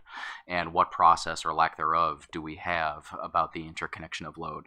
So I think about some of the comments that Stacy made earlier with regard to coordination that's happening from one utility to the next, and how an ISO RTO can serve to help coordinate that. Well, in New York, for example, we have a load interconnection process. I forget the exact count, but it might consist of about 3 paragraphs in the tariff. Basically it says that we will coordinate some impact studies in the interest of reliability. But really it gives no clarity at all in terms of responsibility for facilities that are needed to interconnect those loads, cost responsibility, especially when upgrades are needed across different utilities from one utility footprint to the next. It creates complexity and in some cases confusion between utilities about who pays what. And so as this commission is considering anything in this regard, one ask from me would be to consider the load interconnection process itself and whether that needs any bolstering. And that could be consistent across ISOs and RTOs, but then still I would strongly encourage the opportunity for regional variations where there are differences. In New York, for example, the way we might want to approach how to interconnect loads and the supply problem, how is that supply problem addressed, versus how some other ISOs, RTOs might deal with it. So that's been on my mind in all of this conversation, is the load interconnection process itself, not just co-location. Thank you. Mike. Sort of going back to the question if I had to attack it, I mean, again, my suggestion would be, one, start with the basic of this pure co-location, can't pull power from the grid. Let's get the rules right. My opinion, though, is we should be looking at the generator, because the generator is the one that has the relationship with the RTO ISO. The load is not taking any service, and the RTO has no relationship with it. So if there are costs that you believe need to be included, if there are additional studies so let's talk about what they are. Let's get that clear so the generator understands. If there are imbalance penalties or things of that nature we want to talk about, scheduling deadlines, we should have those conversations, get that set. Once we get that set, we can start talking about this backup question. Because I have to be honest with you, if you jump right to the backup question, there are more flavors to that. The complexity gets 3 times. We could have a whole nother day talking about that. So I think it's a very valid question, and we will have to get there. But I would just suggest you start with sort of the basics. We start focused with the generator, who we know we have the signed agreement with. FERC has that authority. I think that is the quickest way to at least set that base. And then once we set that base, then let's move forward having more conversations. Vince. Thank you. I'd like to just start with the tension that Commissioner C identified between the unique, or as Aubrey put it, the snowflake aspects of these data center configurations, with the interest in having some degree of uniformity so we have certainty. And I think just stepping back, we have looked at that challenge in other contexts.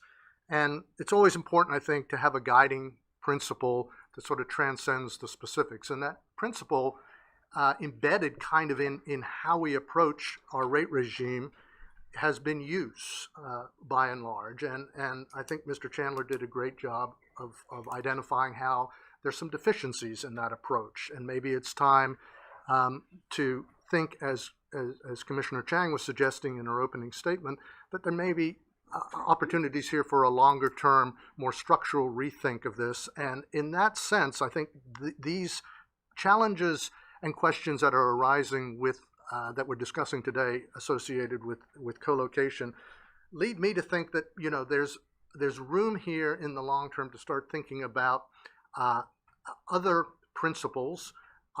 What is the grid providing support for a particular arrangement?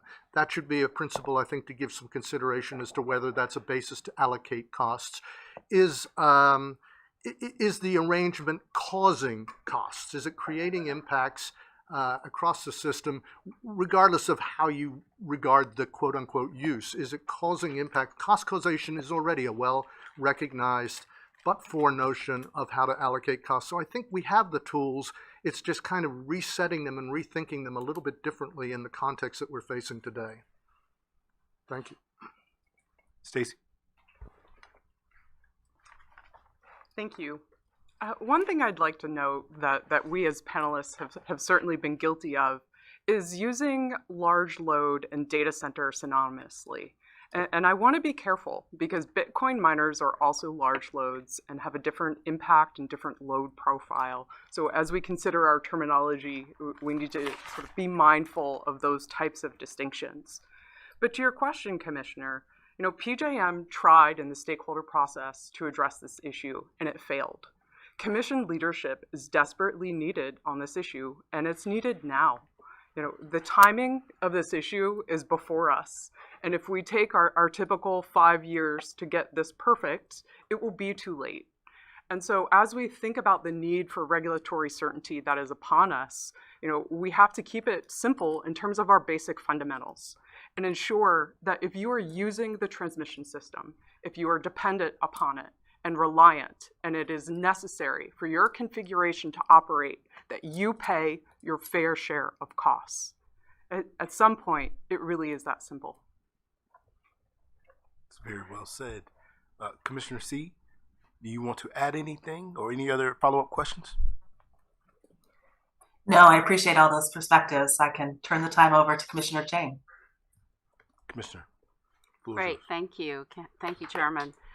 There are a lot of things, and I'm a bit overwhelmed actually with the various different threads that's going around, and I want to pick up on, I think, Mr. Smith, you mentioned about load interconnection, is that right?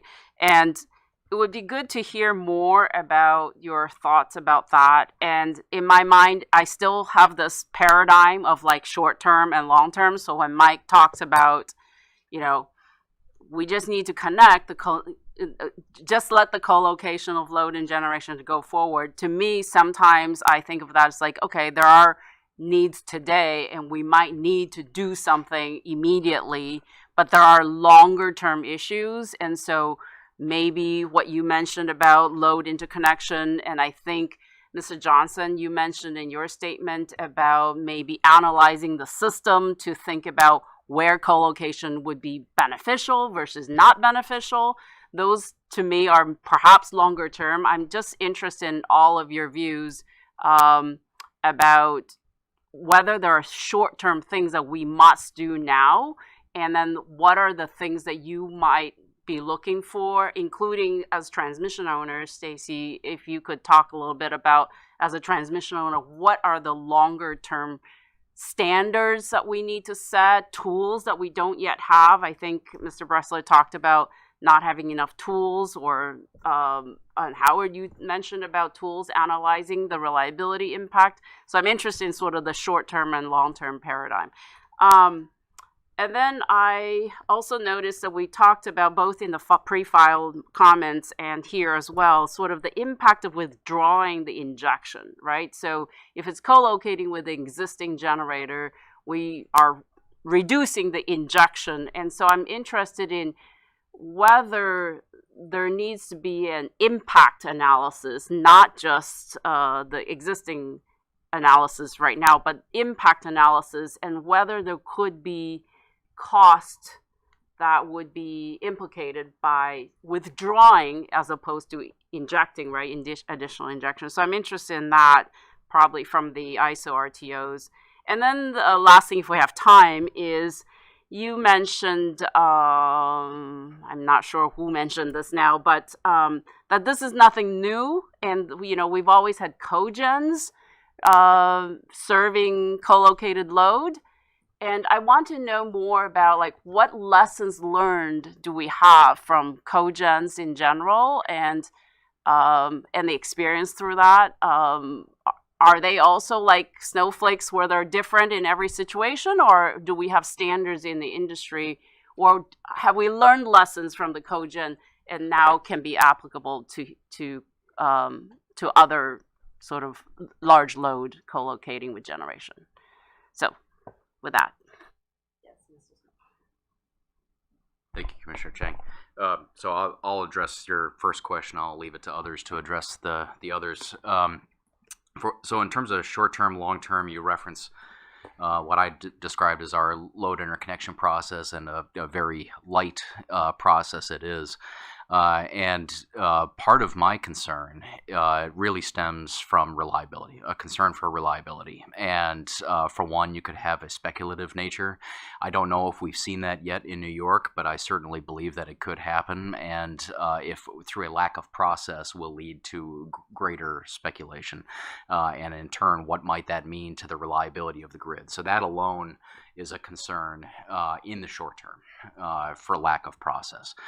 Second, with regard to the reliability of the grid, it's the coordinated look at those new load interconnections. Now, that really gets to part of my answer at the beginning of this discussion in response to the chairman, that we coordinate directly with any load that we're aware of, and regardless of whether we have a process written in the tariff or not, we just think that that's a good practice. We have various tracking processes, things like that.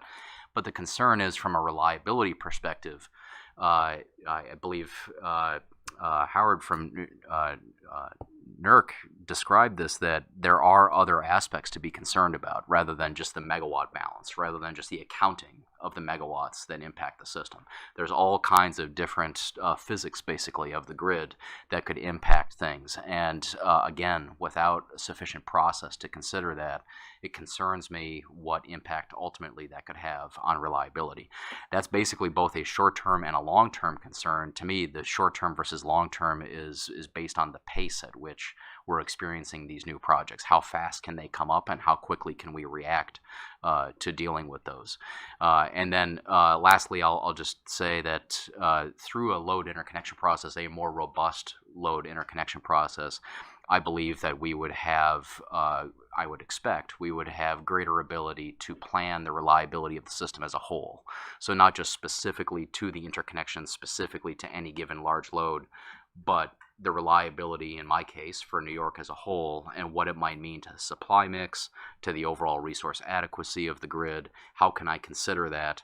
Right now, it's a lot of informal process. So, really, we have a lot of thoughts as to what we might be able to do in terms of bolstering that. So thank you for the question. Yeah, Stu. Okay, Howard. Yeah, I appreciate very much the concern about reliability, and I think the comment that we've done this before, it's the same as we've seen before, is a little bit misleading because these loads have a very different characteristic than any of the loads that we've seen in the past. I'd almost say they're very similar to what we've seen with inverter-based resources, where they can do instantaneous changes up and down on the system. So you can have an instantaneous loss of load, which is what we saw this past summer. You could have scenarios where let's take another scenario that we talked about earlier, where if you lose the generation, do you drop the load? My question would be, what happens if you lose the load? that generation is now over-generating on the system, what do you do then? Do you back down the generation? Do you trip the generator? How do you restore from that? So there's other scenarios I think that need to be taken into account here also. Reliability is a chief concern, certainly for us, but I think for everybody here at this table. And we've talked about the physical aspects of this. We haven't even begun to touch the cyber aspects. About, we have cyber protections that are around large generators, but at this point, not really any cyber protections that are around large loads. And the ability of an actor to take control and maybe do some things there is some things that also need to be discussed and looked at. Thank you, Commissioner Chang. Just to tag on a little bit to Howard's answer, and I think in your comments you actually drew a bit of a parallel to inverter-based resources and our experience with inverter-based resources, and really the need to understand how those resources are going to perform during various levels of system disturbance. We may have the same situation here, I don't know, but we may have the same situation here with these large loads as well, and I just think that needs further study, further analytics, could lead to new tools that we need to employ, and maybe standards as well. So I do think that's something we need to look into. I already talked a little bit about the potential need to prepare for withdrawals, even where they appear to be contractually prohibited. My understanding is consistent with what Mike had said about these data centers bringing backup generation along with them, but I also understand there could be significant limitations as to when they can run that backup generation, given permitting limitations, environmental limitations, all that sort of thing. So I think we need to understand that as well. We do have some experience, to get to your question about sort of the cogen issues and the existing behind-the-meter generation. We have provisions in our tariff for non-retail behind-the-meter generation, where co-ops and munis, for example, can have generation on their distribution system that nets against their load at the transmission point of interconnection. But we have a limitation on our tariff of like 3,500 megawatts of non-retail behind-the-meter generation before we would need to revisit those rules. You get 2 or 3 of these data centers and you're already past that limit that we already have on non-retail behind-the-meter generation, just as an example. And so I'm not sure, history can always be some level of, perform some level of instruction, but I'm not sure it's the end-all be-all in this case. And I'll finally just sort of agree with Stacy's comments. I do think commission guidance here, some guardrails, some principles would be extremely helpful. I think, again, in your excellent opening comments, I think all the commissioners recognize sort of the national scope of this issue and its criticality. And so to the extent that there are consistent standards or rules or guidelines that we could all follow, still achieving the right balance with the need for some level of regional diversity, I think it would be extremely helpful in the short term. And then we can continue to address these issues as we get to the long term as well. Thanks. I'm going to try to answer 2 of the questions that you asked. The first is, I think one of the things that would be helpful on trying to find tools or currently unused tools to look at load interconnection is to, I guess, effectively steal or co-opt some of the things the Commission did in Order 2023.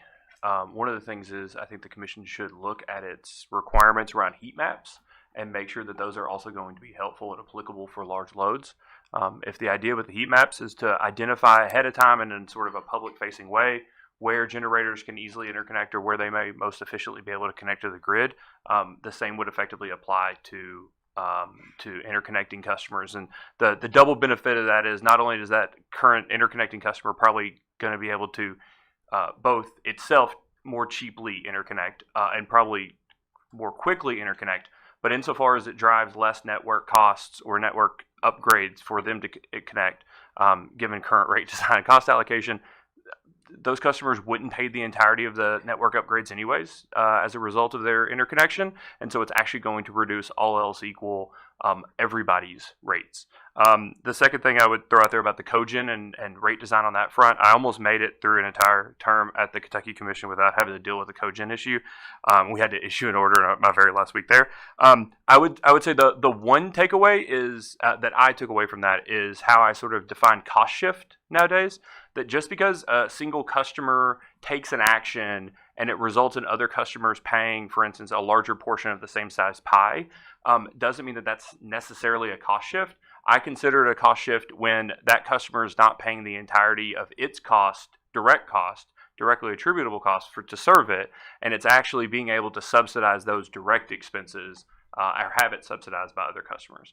And so when it's really just a cutting of the same size pie and that other customers are paying for maybe a larger portion of a network, I think what you have to look to is if a person is using that network less, then arguably they shouldn't be paying the same amount that they were before. I don't consider that a cost shift because it's not, that customer's benefit of the system is not being subsidized by other customers.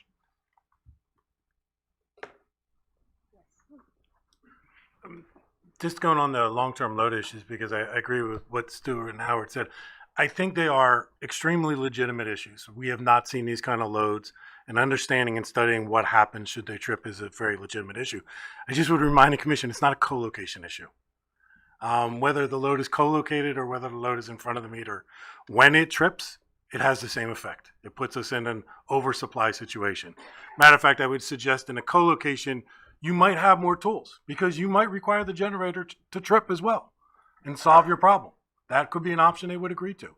In the front of the meter network, you won't have that option. There is no generator who will willingly trip just because of load trip. So I highly agree that they are legitimate issues. We should be putting the resources, FERC should be paying attention to them, but they're not co-location issues. That configuration doesn't really come into play, except maybe it'll give you a little more tools in co-location because of the proximity of gen and load, and maybe you can coordinate that. But some of these longer term issues really are just bigger, broader, very legitimate, sort of like resource adequacy. Very legitimate, but not necessarily co-location issues. I just want to do a time check with our moderator. Yeah, we're about 11:45. We're a little bit over. If we're ready to conclude.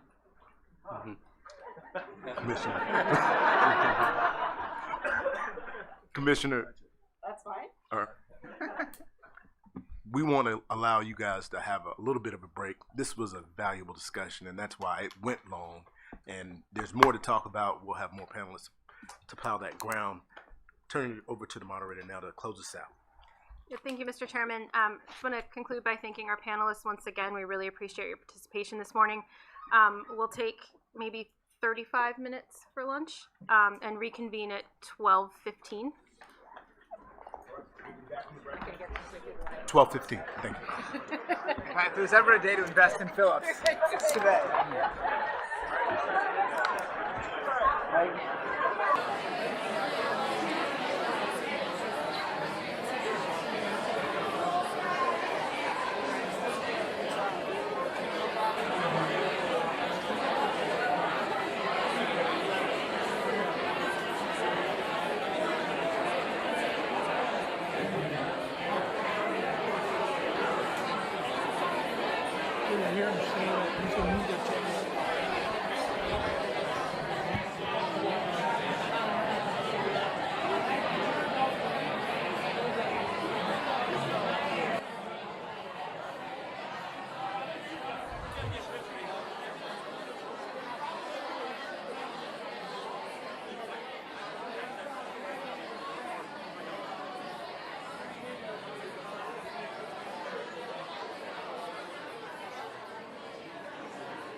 Welcome back, everyone. My name is Andrew Martin. I am from the Commission's Office of Energy Policy and Innovation. The second panel will explore potential issues associated with the development and operation of large loads co-located at generating facilities in greater detail as described in the public notices. I'd like to start by introducing our panel 2 panelists. We have Joseph Bowering, the Independent Market Monitor for PJM, Palis Levenscheik, the Vice President of Potomac Economics, Karen Oneron, the President and CEO of the Electricity Consumers Resource Council, Brian George, the U.S. Federal Lead for Global Energy Market Development at Gugel, Kyle Hanna, Director of Electric Transmission Strategic Initiatives at Dominion Energy, Dave Weaver, Vice President of Transmission Strategy at Exelon, Mason Imnet, the Senior Vice President of Public Policy at Constellation, Cole Muller, Executive Vice President, Strategic Ventures, Talon Energy, Arnie Quinn, Senior Vice President, Regulatory Policy, Vistra, and Margie Rosenbluth Phillips, the Senior VP of Wholesale Market Policy at LS Power Development. I will now turn it over to Chairman Phillips. Thank you and welcome, everyone.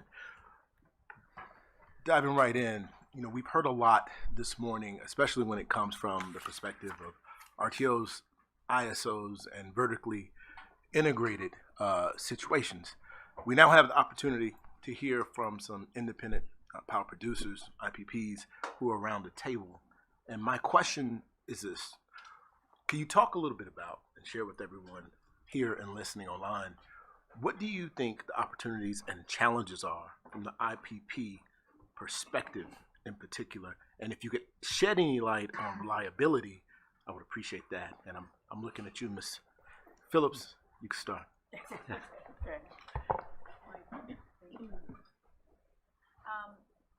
So I think that the narrative needs to change. This is really not about co-life. Oh, sorry. I don't see a button.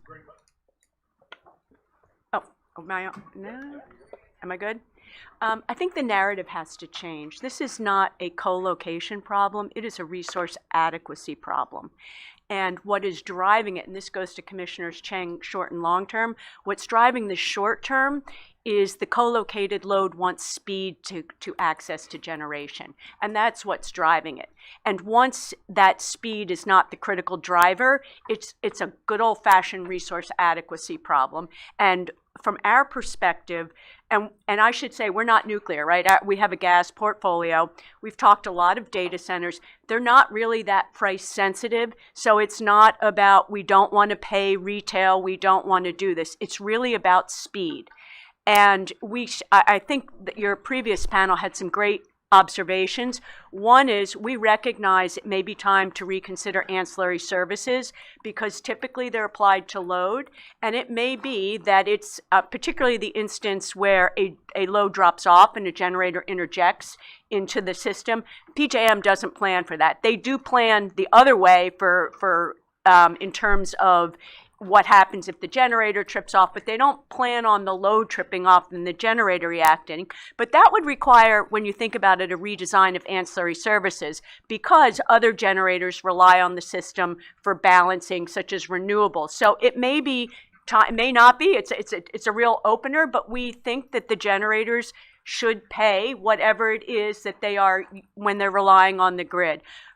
From our perspective, two more things. One is we want a really accurate load forecast. And that's not just for serving generation. It's because I want to know when I am looking to build generation or retire my generation, I want to understand the fundamentals in the market. So having an accurate load forecast is super important to us. And I think the Commission can really bring a lot of its expertise in working with RTOs and TOs to have sort of a best practices. AEP has done some really great work in Dominion, about how they look at load, but clearly there's different approaches. And finally, I think it's, from our perspective, a lot of the talk is really about state retail rates. And these customers at the end of the day are retail customers, right? And the states have so much control. They have control over permitting, on rate design, on their environmental rules. And so from our perspective, it's letting the markets work. We're this goes to Commissioner C's. Yes, stability is nice, but the markets are very innovative. The customers are looking at all sorts of designs. We should let it flow, but understand where the impacts are, have the right allocations. But it is a state-federal issue, I think. Trying to get it all in 2 seconds. Well done. Mr. Quinn. Yeah, thanks for the opportunity. I want to talk about the opportunity. We've heard a little bit about when a co-located load, co-locates right next to an existing generator, we're taking megawatts off the grid. That way of saying it assumes that load was not coming, and it only came because it was co-located. In almost every case, what we're talking about is load is coming, and it's going to decide where it wants to locate. So what does new load do as an opportunity? Margie mentioned resource adequacy. Is this a resource adequacy thing we need to worry about? Should we slow down until resource adequacy can catch up? And I argue no, because we've got a market tool that addresses resource adequacy. That market tool is the capacity market. Traditionally, one criticism of the capacity market has been that it'll send a signal, someone will respond to that signal, and then the signal goes away. It's not long lasting because you had a little bit of a shortage, and then that one generator addressed that shortage. And so that hesitation could mean the capacity market wasn't as equipped to respond. Load growth is the thing that says to the investor, you know what, you're going to have some confidence. You can build into the signal you're getting, and the signal will persist for a while. So I would just encourage the commission to think about the opportunity load growth presents to get the markets you already regulate working as well as they possibly can, and caution against trying to slow things down, because slowing things down is going to slower the signal you send to the market. Yeah, I completely agree there with the speed elements. As the commission noted earlier, and all of the above approach is really needed to address the issues here. And we think it's going to be a lot of different unique, I heard snowflake earlier, but a lot of different unique circumstances that are going to need to be addressed. And we do think the RTO and the local utility and the generator are most equipped to do that at the local level. If not, there is going to be uncertainty. And as my colleague here mentioned, that's going to start driving the load elsewhere. And I think there's two key impacts of driving the load elsewhere, because the load is coming, right? And we don't have to wait. We don't have till 2030 to wait for solving this. The first impact is national security. And bear with me. Let me just read two sentences from a recent White House memorandum on AI regarding national security. If the U.S. government does not act with responsible speed and in partnership with industry to make use of AI capabilities in service of the national security mission, it risks losing ground to strategic competitors. Ceding the U.S. technological edge would not only greatly harm American national security, but also undermine U.S. foreign policy objectives. We do not have till 2030 to figure this out. The second impact is going to stunt economic development across the country. We're talking about a multi-trillion-dollar investment collectively for all these data centers, and we need them in the United States. We need them in our states that desperately need this investment and this growth. And the states should control their destiny for that. They should not be dictated to and told that they can't figure out innovative ways to help their constituents, their stakeholders, their ratepayers, ensuring reliability, et cetera. Two other points I just want to quickly kind of piggyback on, that were talked about earlier today. So one, I think it's important to remember that generators are not under an obligation to serve, and I know the commission's full well aware of that, given the shift away from that to the RTO structure. But as a generator, we're looking to contract out our megawatts and contract our power, and obviously co-location is an attractive way to do that and ensure the longevity of our power plants. And then the other point I want to just hit on is co-located load. I've heard a couple of folks say, can you fully isolate co-located load? The answer simply is yes, you can. You can do that contractually through an ISA or interconnection service agreement. And you heard, I think it was Mr. Cormos talking a little bit about that earlier. And you can also do that through protective schemes with equipment. And I think some people have challenged whether that's possible. And I'll just maybe humor me with an example from my experience. I was a Navy nuke on a submarine. And we had protective relays in place to protect the reactor in case extraordinary circumstances happened and really high consequence scenarios. And so if we are able to rely on relay schemes for a national security asset like a ballistic missile submarine, we should be able to rely on these kind of schemes for protecting the grid from co-located load. Before we turn to you, I just want to underscore the point you made about national security. I think it's critically important. Almost every panelist we had on the previous panel raised the issue, and I'm glad that you put it on the table for this panel as well. And I totally agree with everything that was said, and including emphasizing the national security need of this particular load growth. But there is load that is growing, and from the perspective of a merchant generation operator, we want to be there to serve it. Constellation Energy is the largest operator of nuclear units, and we've been in a situation where nuclear units have retired because they did not have sufficient market support. That led to a number of state programs and then ultimately a federal program that will be rolling off right as 40% of our fleet is turning over their 20-year NRC licenses. So from our perspective, the opportunity to serve this critically important load creates a long-term commercial pathway to relicensing, continuing to operate our fleet, evaluating the opportunity to uprate, and having the fleet to build upon the existing fleet to build a new fleet of reactors upon. And you can only do that with the financial security of the existing fleet, which will either be through market mechanisms or through continued subsidy programs. That is the reality. We are interested in serving data center loads because we see that market opportunity, and it is on a long-term tenure, which is different than the PJM market. Most of our assets operate in the PJM market. We certainly offer our capacity in that market, but we also offer our capacity bilaterally. And if a customer is interested in contracting for that capacity bilaterally, we want to serve that load, and we believe the market mechanisms are in fact designed to encourage us to serve that load. It could be front of the meter, it could be co-located behind the meter. Our restart of 3 Mile Island is an example of bringing on restarting a nuclear plant because of the 20-year contract that we have with Microsoft. That is enabling that investment and expansion. We are interested in serving customers with our existing assets through grid connections. We are also interested in co-location. We think this is a broad spectrum of issues, and we appreciate the kind of breadth of the way that the conversation has been put forward today, because we think that's what it's really about, kind of as was said. How are we going to manage the resource adequacy and infrastructure challenges of growing load, which we've all seen coming for some time, and it's actually here now. So let's collaboratively work on the solutions to get there. Respectfully, I think over-rotating on co-location versus grid connection is a bit of a distraction from some of the bigger challenges that we have that are going to require that collaboration. Things like, well, of course load wants to pay its fair share. What does fair mean for a load that has no ability to pull power from the grid? It's not gross load. Is it something else? We can have a conversation about that, but when you have litigation positions that are so far apart, then it makes it difficult, and ultimately it's the job of the regulator to call balls and strikes. Thank you. You know, Andrew sort of reminded me before we began, our moderator for this panel, you know, no one can cut you off, but I can cut your mic. And so I want to make sure I leave time for my colleagues. I want to turn quickly. I'm going to throw this question out. This is for Gugel as well as Elcon.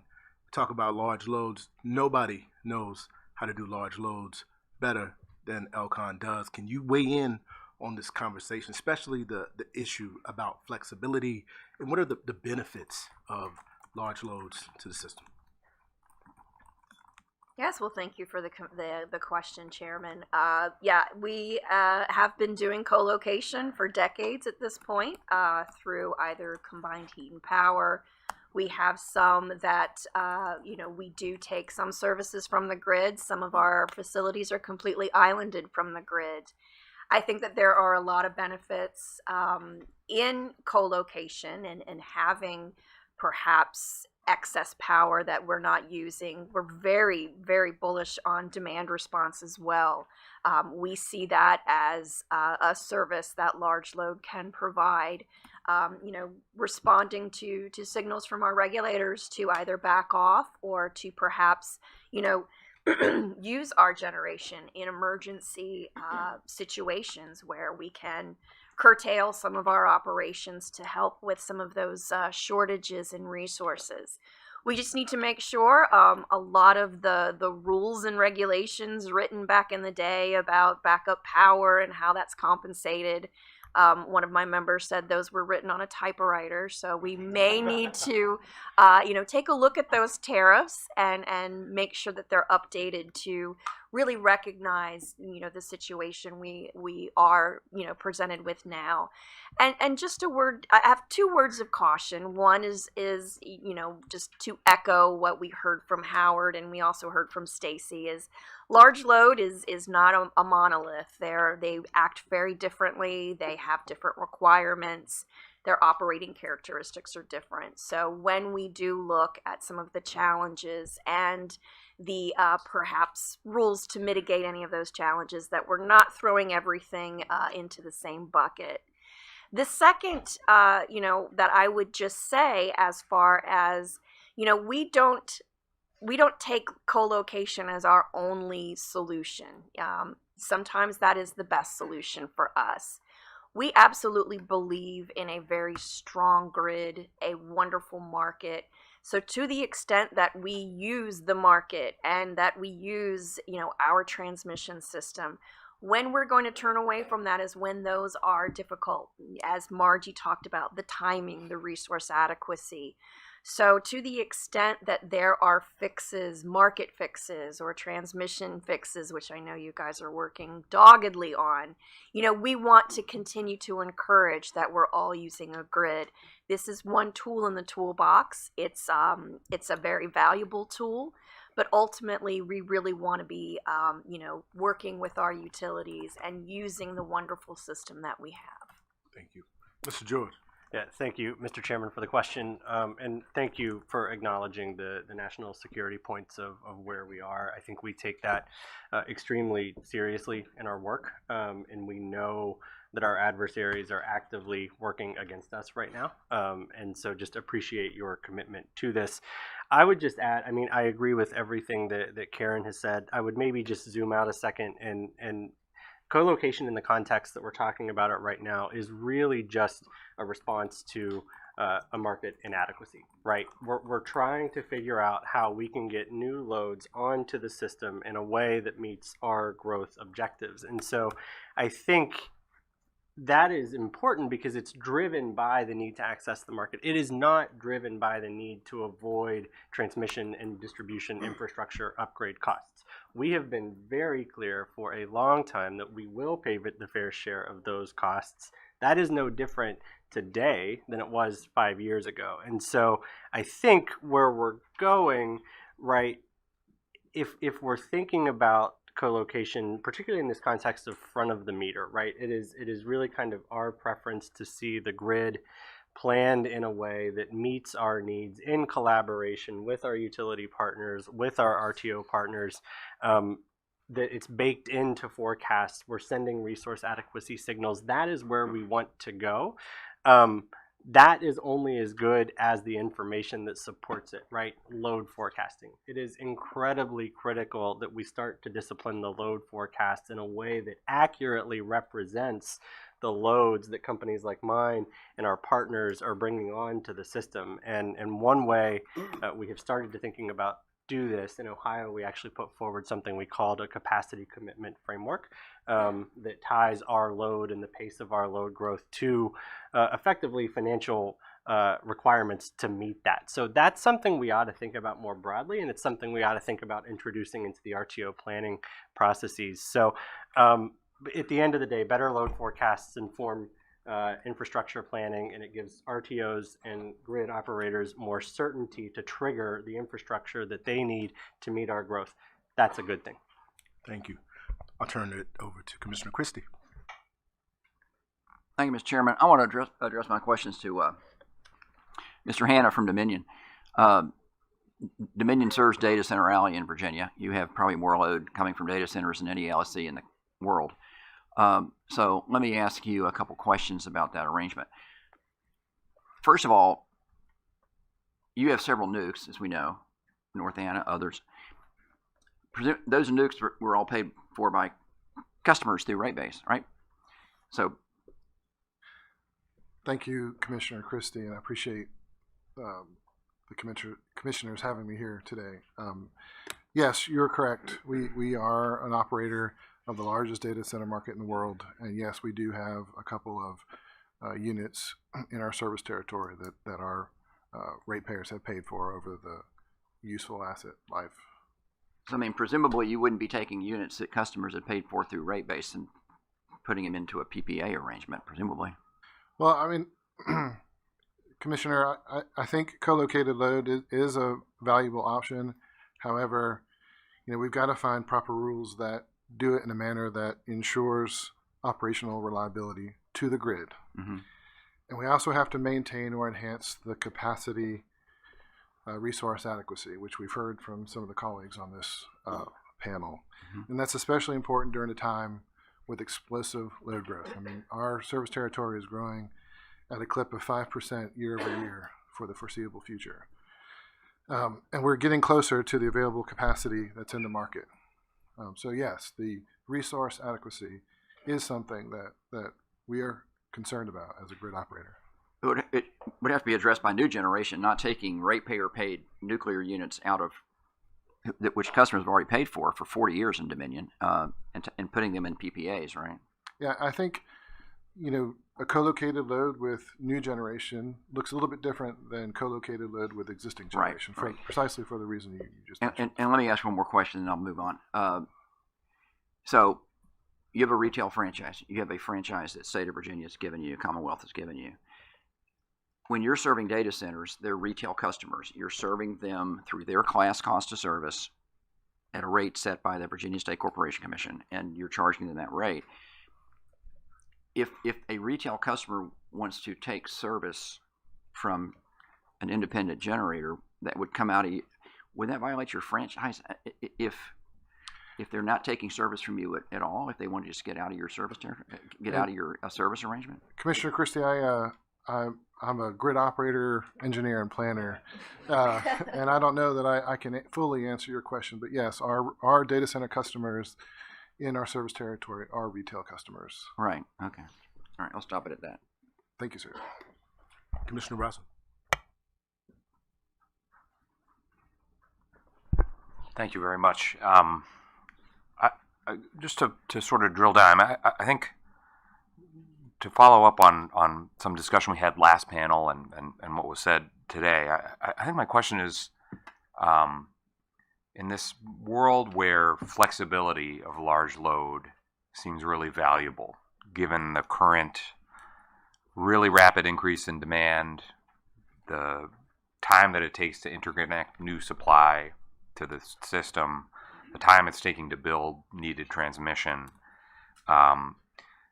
it seems like many people have sort of noted that flexibility might be useful for certain large loads where it's appropriate.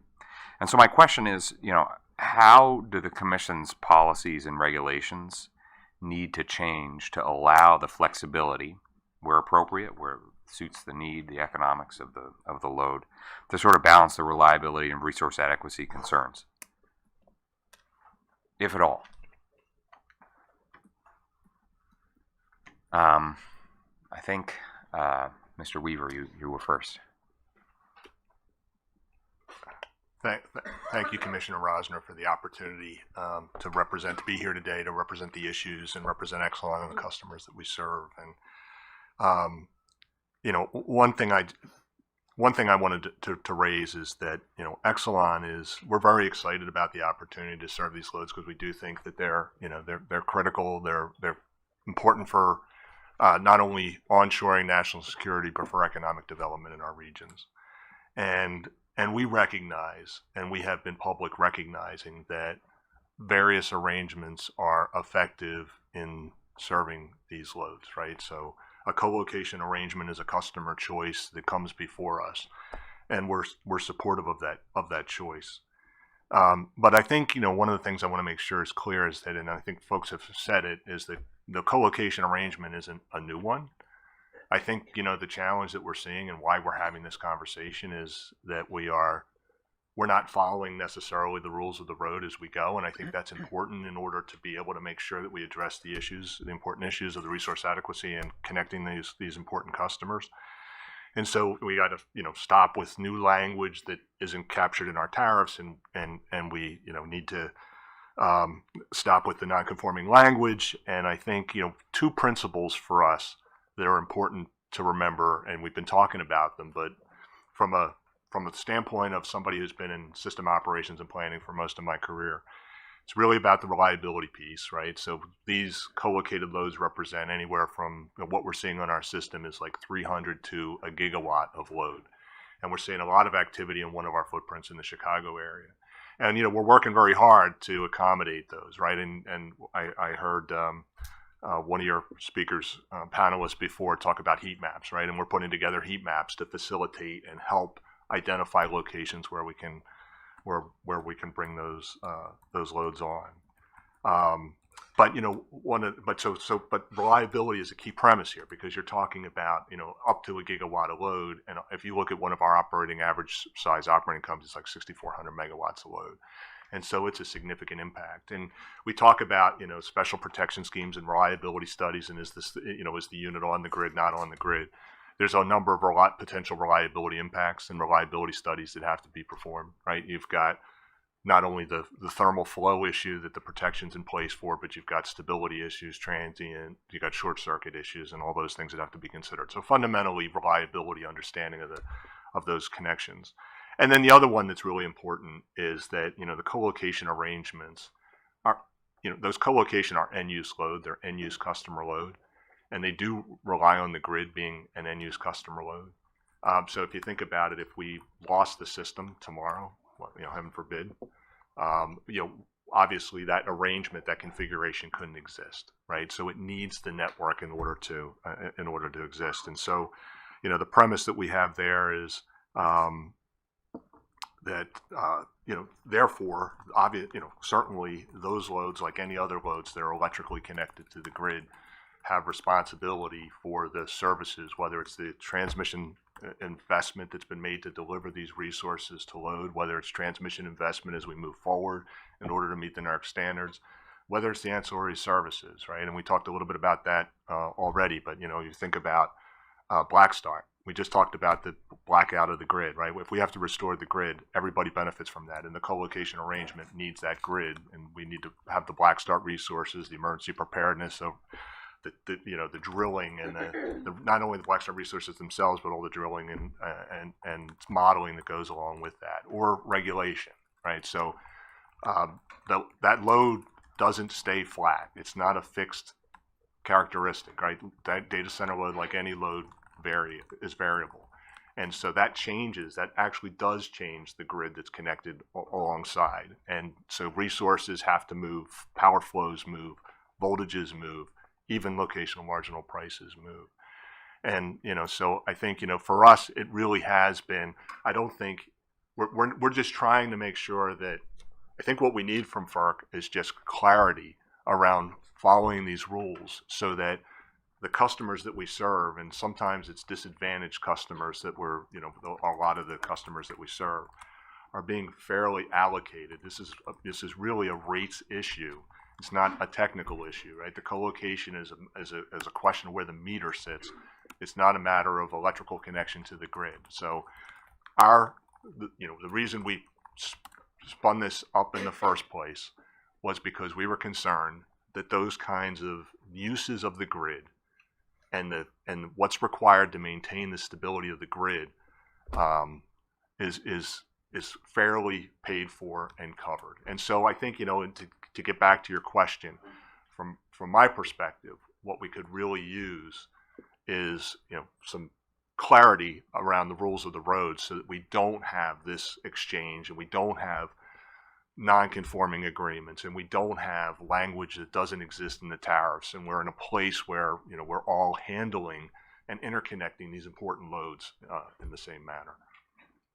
Thank you. So happy to hear responses to the question, and this sort of prompts a one click different question, which is, I think I've heard a lot of people say, hey, we're happy to pay our fair share, and we want to do that.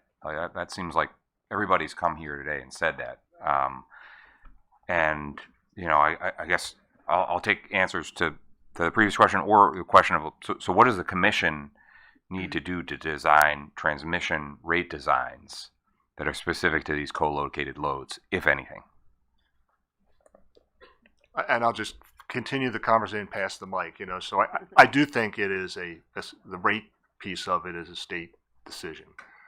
I think that there needs to just be clarity from FERC as to where the state authority is versus where the FERC authority is, right? And it's clear in the contracts that FERC has oversight for as to where they have the authorities, in terms of making sure that language is accurate, that the tariffs are clear in terms of who has responsibility for what. But the states ultimately, I do believe, have the responsibility for, these are retail end-use customers, so the state has responsibility for the rate making associated with that. Thank you. I think if we're going in order, Mason, Brian, Margie, and then everybody else.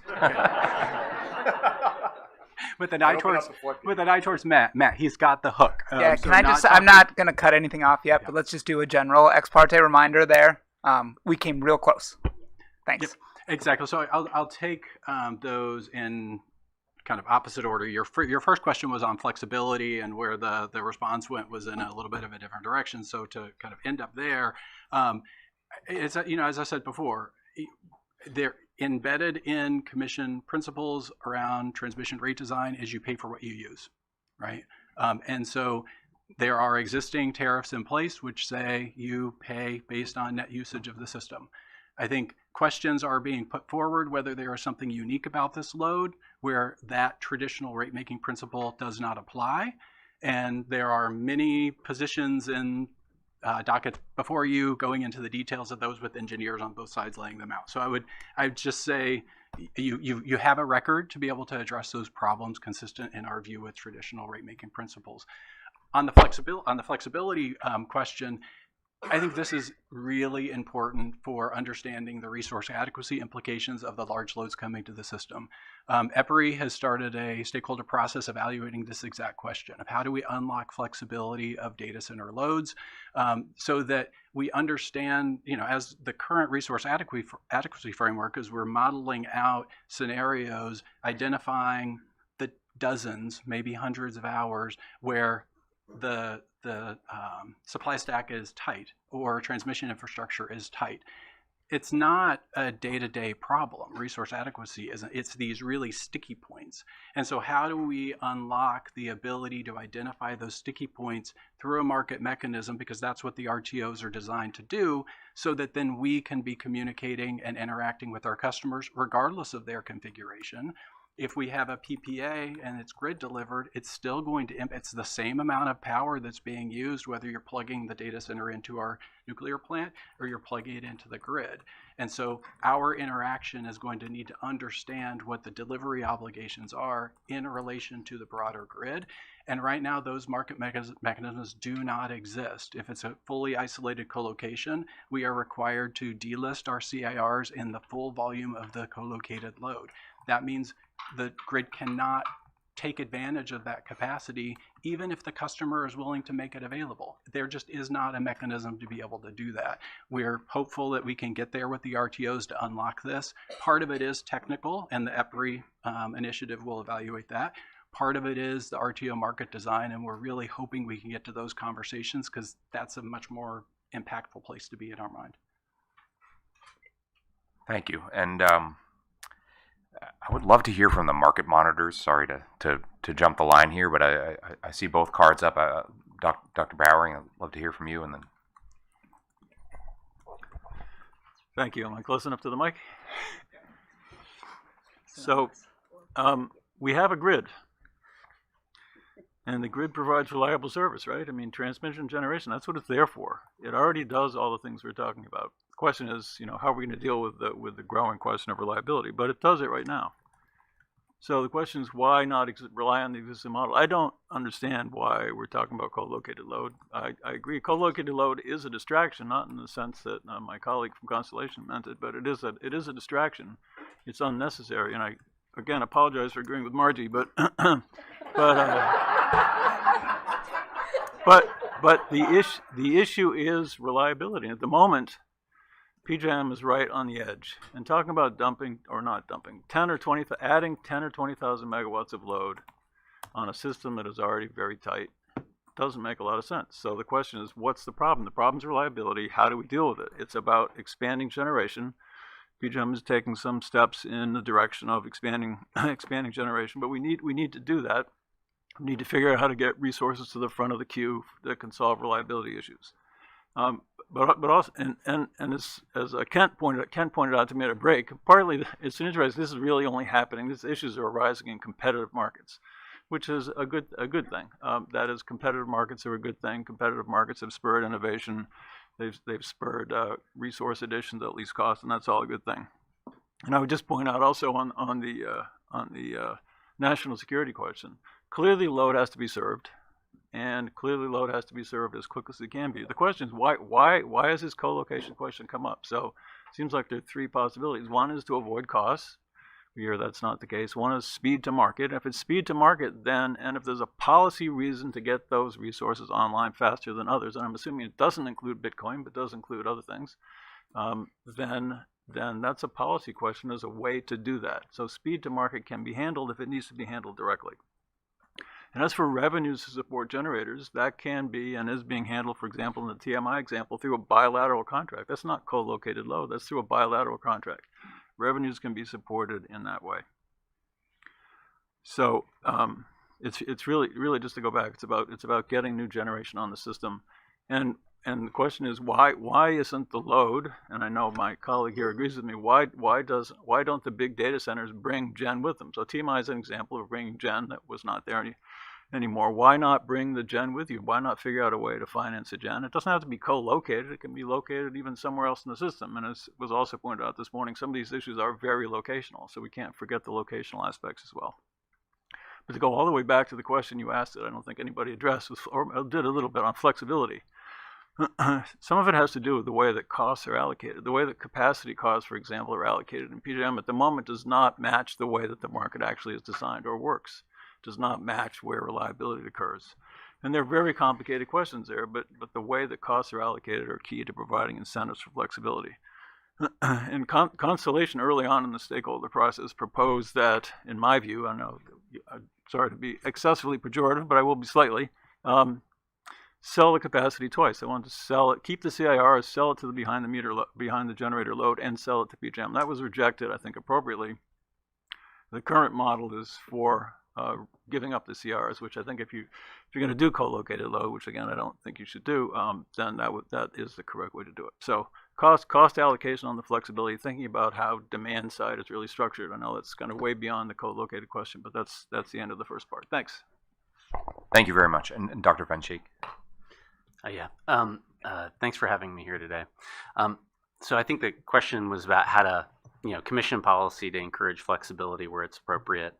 And I think the problems as I see it, if you want to encourage flexibility, it's important to look at the transmission service rate design, because right now a lot of the transmission service, to the extent that it doesn't line up with congestion revenue allocation, tends to be, the costs are incurred for local capacity needs, but the charges are not allocated primarily on the peak consumption. It tends to be allocated in a peanut butter fashion across loads on a per megawatt hour basis throughout the year.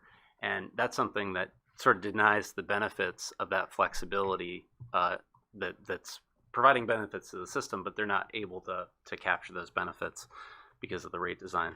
The second thing is, in these markets, there tends to be a planning market gap where you plan for a certain reliability need, but the market is not designed to reflect that value. So you have a lot of local capacity areas where, you're willing to build transmission to meet the reliability need, but there's no signal that's going to generation load customers there.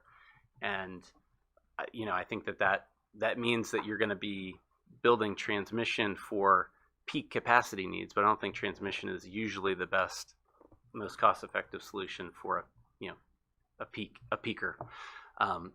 It's better to have some combination of generation and demand response, or at least have the ability to consider those. But if the market is always sort of going for a lower level of reliability than the planning process, then you're never gonna, it's always going to be that the transmission investment crowds out those other types of investment that might be more cost effective. All right. I don't want to take up too much time from colleagues here, but we should probably move on. All right. Well, thank you, and we can be pen pals in the docket. Thank you. Thank you, Commissioner, for your flexibility. Commissioner C. Thanks, everyone, and I appreciate your expertise and your perspective on this panel today. I have a couple of questions, and if Mr. Chairman, if I can ask you again to help to moderate the comments. I really appreciate the ability to participate, been able to really engage and see what's going on, but I can't see the whole room to see whose cards are up.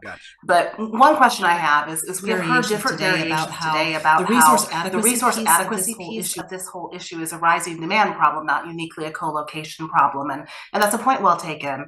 And I'm interested, I would like to put that back on the table to get some perspective and nuance there of how should we be thinking about resource adequacy concerns the same way in other contexts or different here.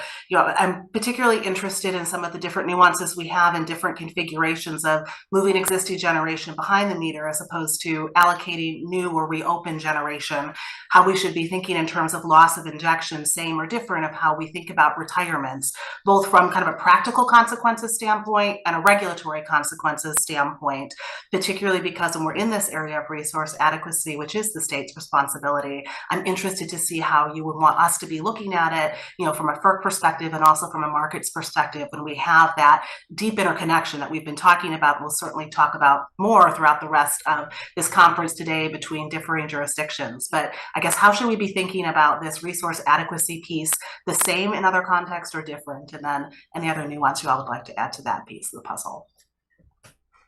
Dr. Burrow.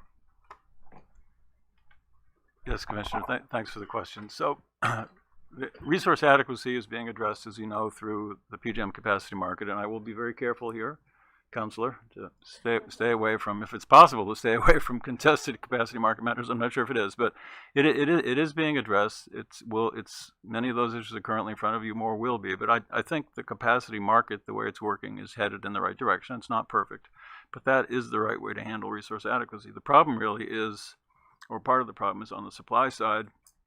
We have had significant issues with the interconnection queue. PJM has proposed, RRI is not in front of you, so has proposed a way to allow resources that can provide reliability to jump to the front of the queue. So that all makes sense. It makes sense to think really hard and try to be effective about getting new resources online. But from a static perspective, it does not make sense to add 10,000 megawatts of load behind some of the most critical generators on the system, the nuclear power plants. And 10 to 20,000 megawatts is not out of the question, and that's the bulk of the PJM nuclear capacity. The grid was built around that capacity. The power flows, congestion, the way the grid works now depends on that. So to suddenly take some of that generation offline through these co-located load proposals, and with all as you've heard, all the massive complexity, including the fact that backup is not adequately addressed, is not a way to solve the problem. It's a way to actually make it worse. So the solution, I think, is to try to figure out ways to bring new gen online, and that would mean hopefully some of our colleagues from the data center world and others to figure out how to bring new generation online. Thanks. All right, we have almost every card up. We're gonna try something different. You have like 60 seconds to respond. Lightning round, I love it. So thank you, Commissioner C, for the question. It is a good one. I'm going to try to respond to your question and also Commissioner Rosner's in that, yes, it is a reliability resource problem. Again, that points back to the need to have well-disciplined, well-informed load forecasts to support the planning metrics that we are using in these markets. I think that also goes back, Commissioner Rosner, to your point, which is co-location, particularly in the context of allowing large loads to bring new generation to the grid, is a tool to help manage that reliability challenge, right? 5 years isn't that far away, and so we should be thinking about every possible tool we can to give us the flexibility and the optionality to bring those new resources on. And the final point that I would add is just that the grid has an immense reliability benefit that we are simply not interested in walking away from. And so we have every interest in getting the grid to be that reliability resource. And in that vein, at least from our perspective, we have no interest in diverting existing reliability grid connected resources away from the grid. Thank you. Thank you. Let's go straight down the line. Let's go. Thank you, Commissioner C. Great question. Like you heard from my colleague to my left, we're very interested in the all of the above approach. Anything we can do to get new resources online. Resource adequacy is reliability. Also, our operators and our planners need to have visibility of the gross load. When you net load, that becomes troublesome for operators, especially when we're taking outages and switching and those sorts of things. And I'll just reiterate that any construct that results in the removal of injection or capacity rights at a time when the grid is growing and we need new resources is, in my opinion, not a good move. Thank you, Commissioner Say. All I was going to add is I think that the addition of the load is the addition of the load, whether it's co-located, not co-located, it's creating a resource adequacy concern, as many have talked about already. And I think the visibility piece is important. I think, and we've talked about it, getting it into the load forecast, getting the load forecast right? Because we've got to send the right signals. So we can't over forecast and build transmission and generation unnecessarily, and we can't under forecast and be caught short as, it looks we might is the track we're heading towards. And then the visibility around some of what's been discussed today around the issue of, we don't want to find ourselves with a critical load, a 500 megawatt, a gigawatt critical load that has a commercial agreement that ends or something happens, and then all of a sudden this obligation to serve this critical load is before us. And I think, we just have to continue working. I think, markets work, but I think there's other solutions, and we're working with our states, and we're working with PJM and our RTO to try to think of some solutions. I would just encourage the Commission to dig into the details of the planning studies that are done for the various configurations for the type of load service, whether you're plugging into the grid or you're plugging into the generator. When you're plugging into the generator, the PJM necessary study takes the RTEP cases and PJM's planning criteria and applies it to that configuration and the change of the generator interconnection and delivery to the grid.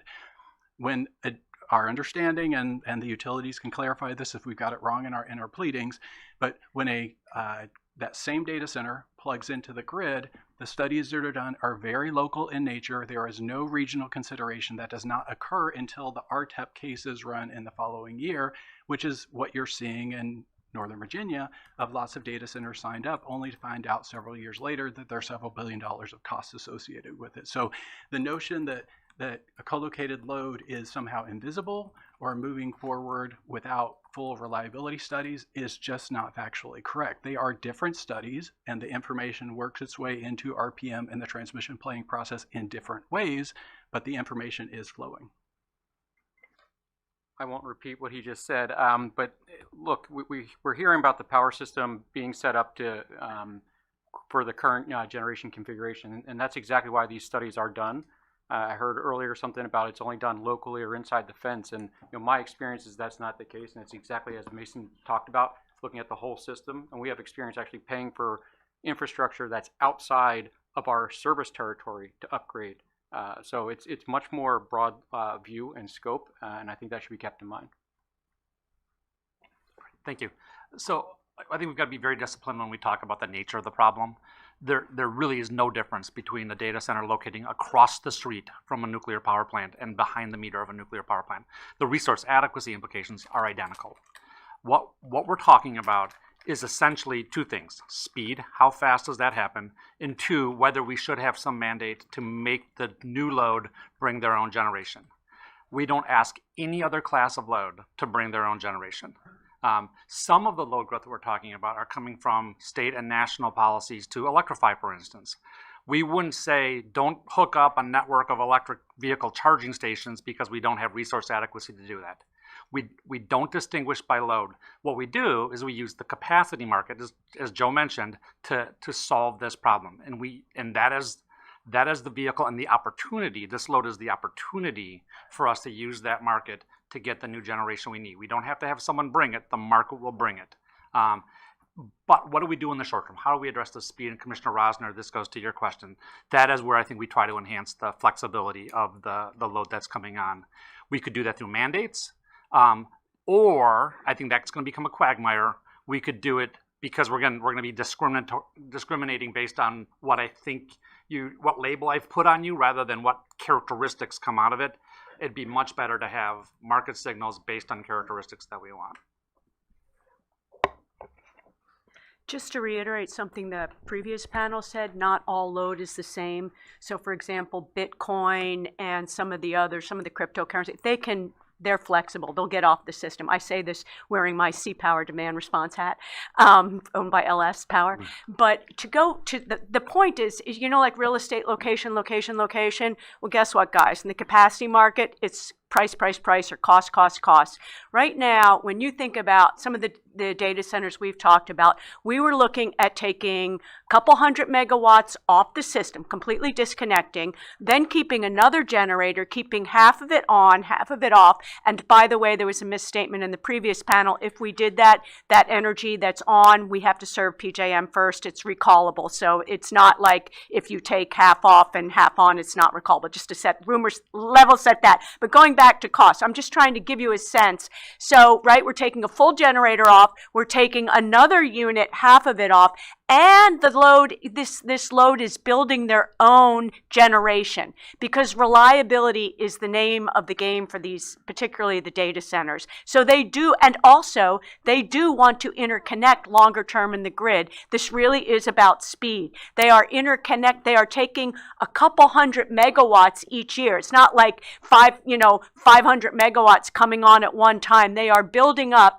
and they have design this to go into the market long term. But guess what? They are paying us. They recognize the value. We're giving up CIR rights. None of this value is recognized in our capacity markets. I'm sorry, I'm going to go there for 2 seconds. No case law here.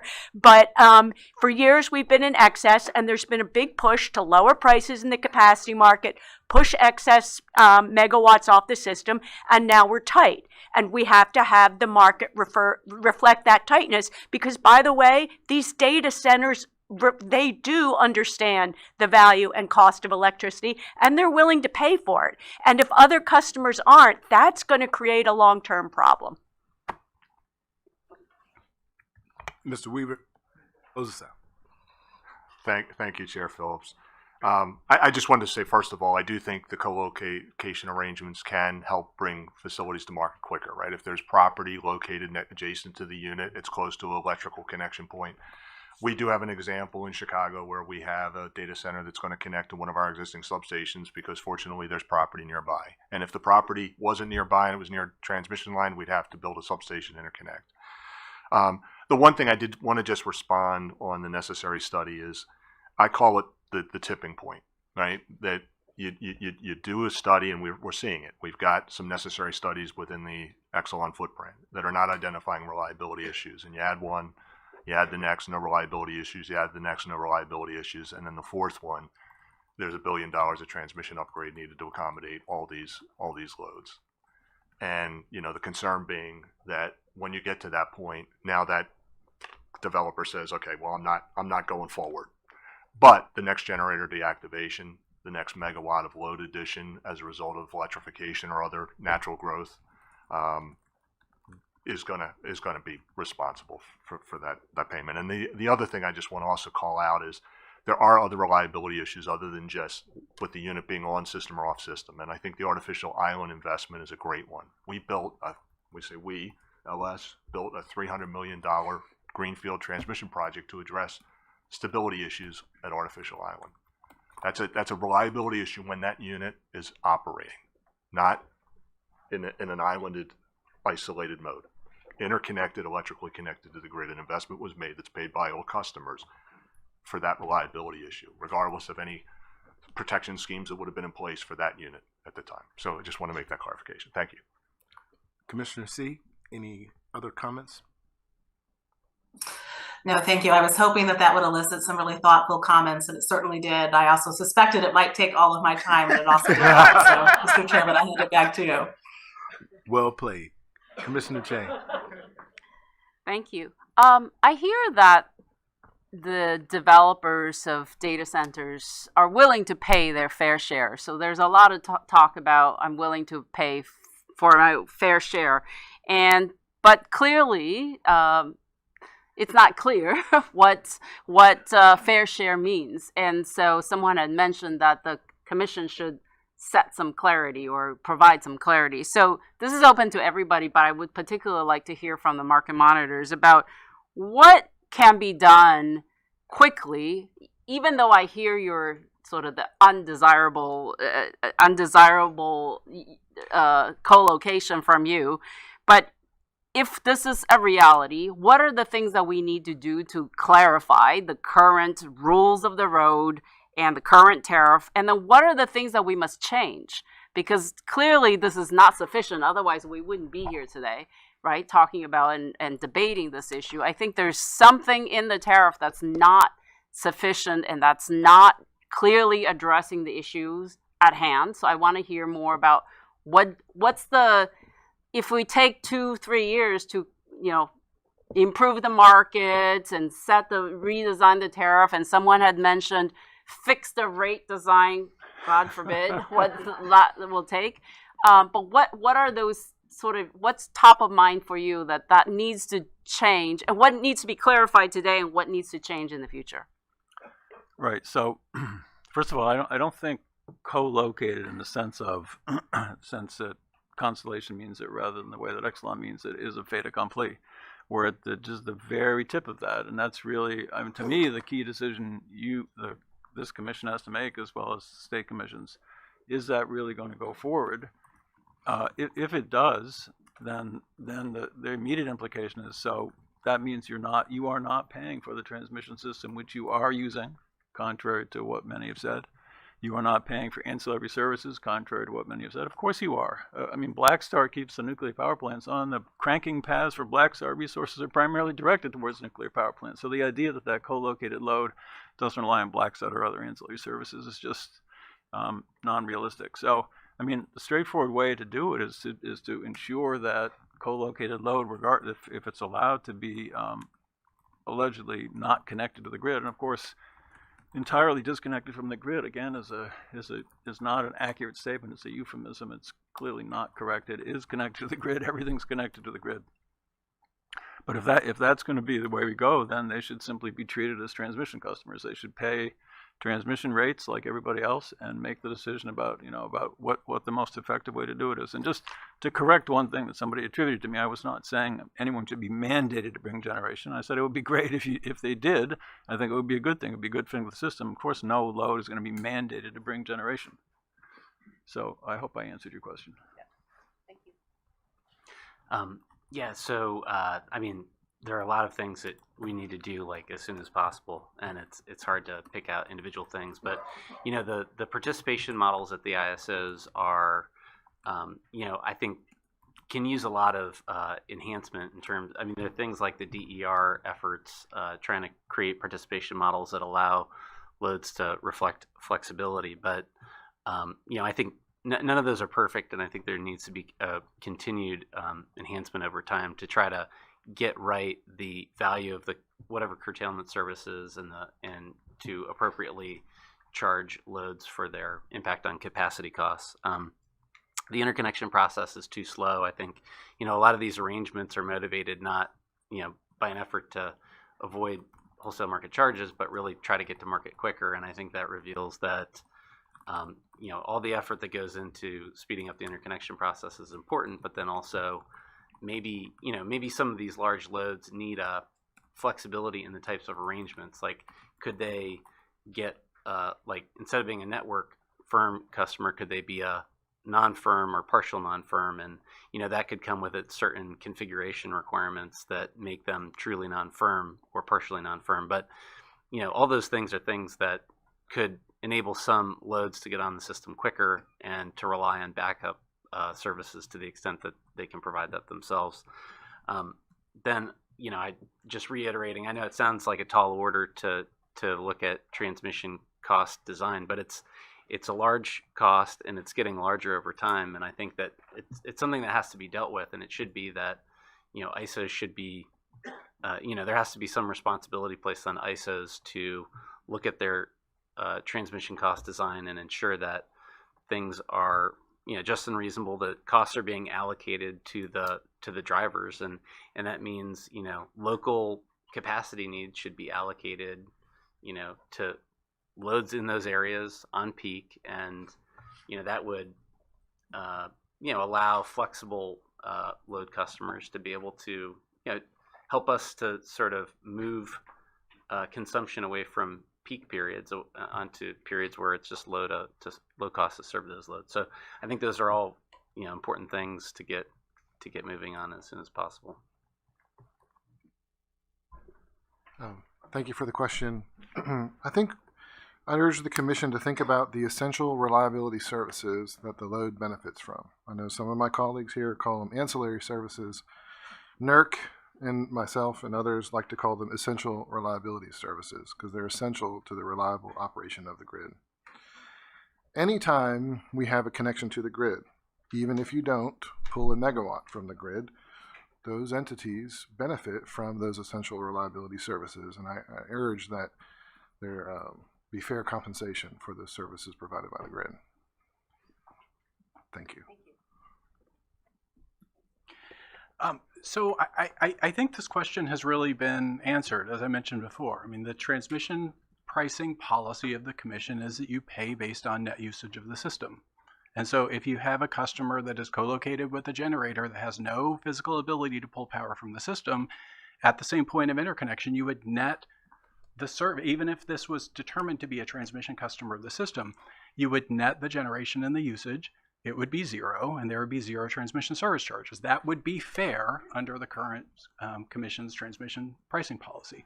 If people disagree that that's fair, okay, well then let's put alternatives on the table. It can't be gross transmission service charges. It must be something else. And so let's talk about that.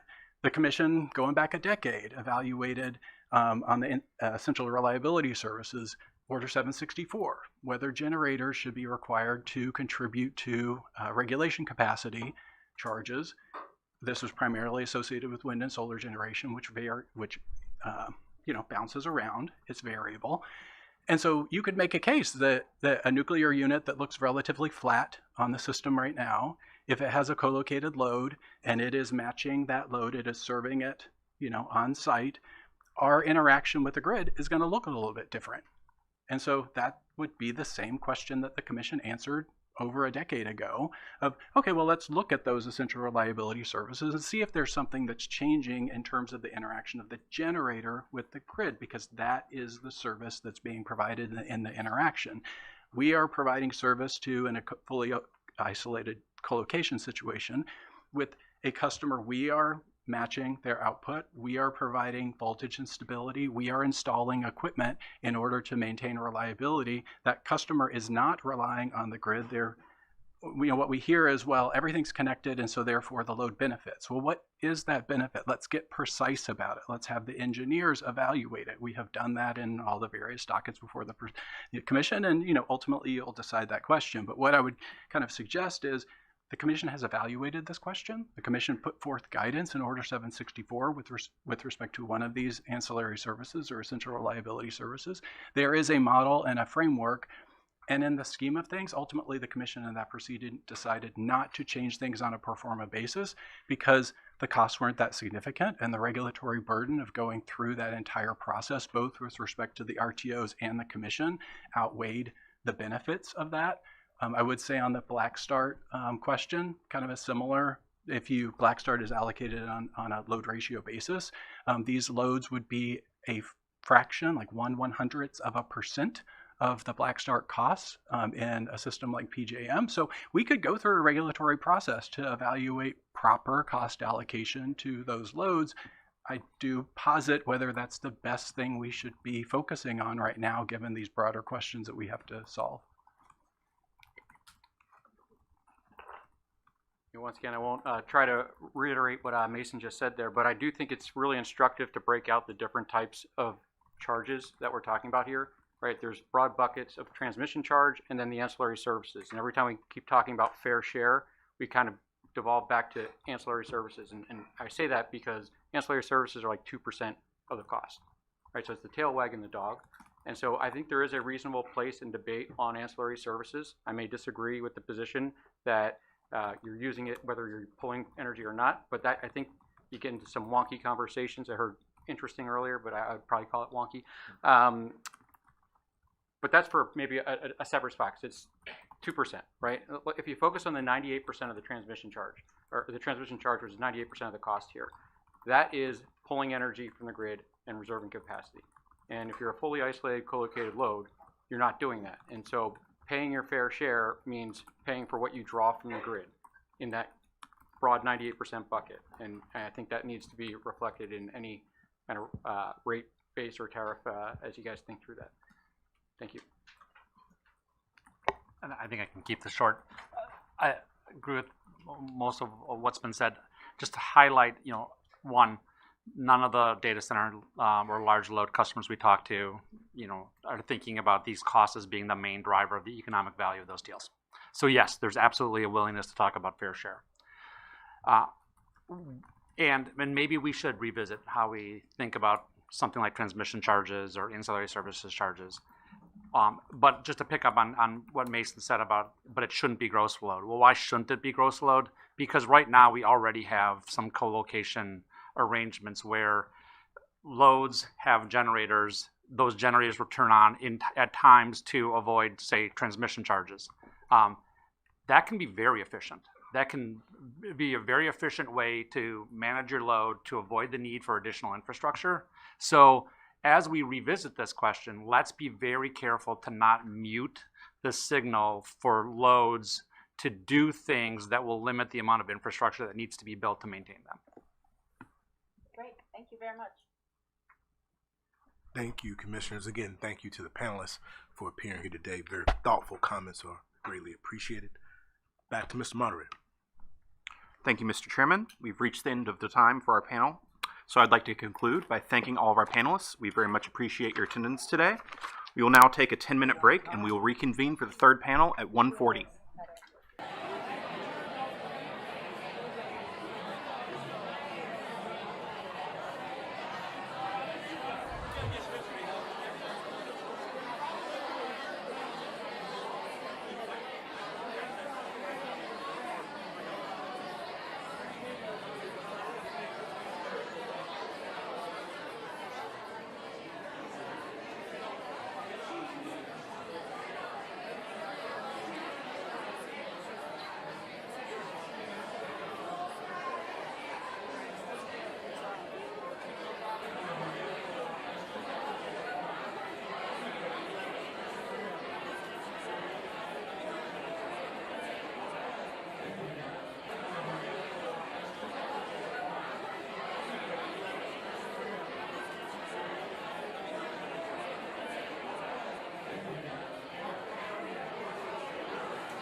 I'm trying to be cool.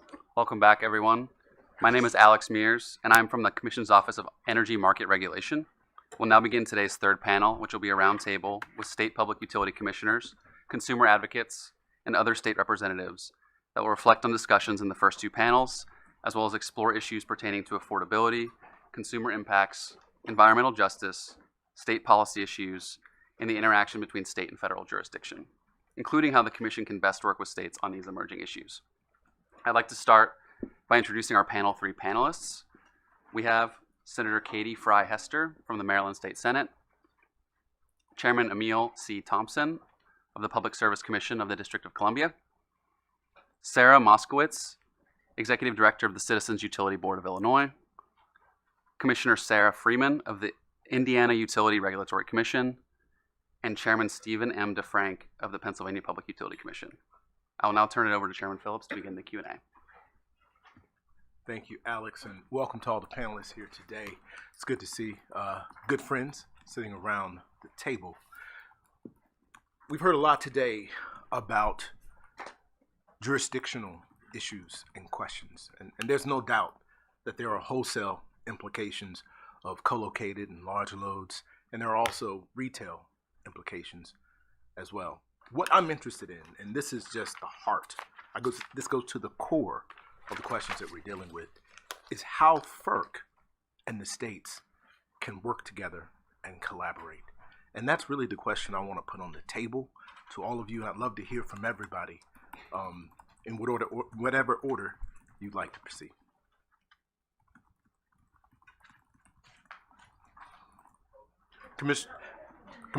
Chairman Thompson, I'm calling on you, sir. I will certainly take the first stab at this. And first, I want to thank the Commission for holding this technical conference. It's been very informative. I think the setup, the panelists has been excellent, and I certainly appreciate the input that you have sought from not only the state commissioners, but the CUB as well as the state senator, because like you said, state-federal interaction is going to be very, very important in this. One of the benefits, I think, of being on the last panel is you get to hear what everybody else says and say a lot of dittos. But there are a few things I do certainly want to emphasize. First, I think everybody here is certainly in agreement around the idea of supporting new transformative load that's connecting to the grid in the fastest manner possible. And that's something that we're all concerned about.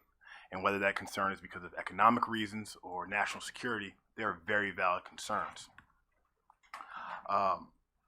But I think we have to look at the details of it. I think that Aubrey Johnson in the first panel said that this is a necessary but probably insufficient way to achieve this goal. And I think more questions certainly must be asked. As a state regulator, my primary concern is around the idea of transparency. I think what we have seen thus far is a lack thereof. Everything that I have read, whether it's in a docket, a trade article, a study, has raised more questions than it's actually answered. And again, this doesn't mean that co-located load is de facto bad, but I think there are more discussions that need to be had. As chairman of the DC Public Service Commission, we are squarely in the PJM footprint, and as a jurisdiction that does not have generation itself, we rely very heavily on the generation that PJM provides. And so when I look at this issue, I look at it from a resource adequacy issue, reliability issue. So anytime we're talking about large loads being taken from the grid, I have to look at why we're doing it and how we're doing it. This, in some ways, is I like to look at it as akin to almost a retirement. You have a resource that was on the grid providing substantial benefit to all customers on the grid, and now it's being removed. Now, at least with an RMR, a retiring generator, you have various studies that are made public for the public to weigh in on. I don't think that's the same case where you have co-located load that's taking existing load from the grid. I think that's an important distinction.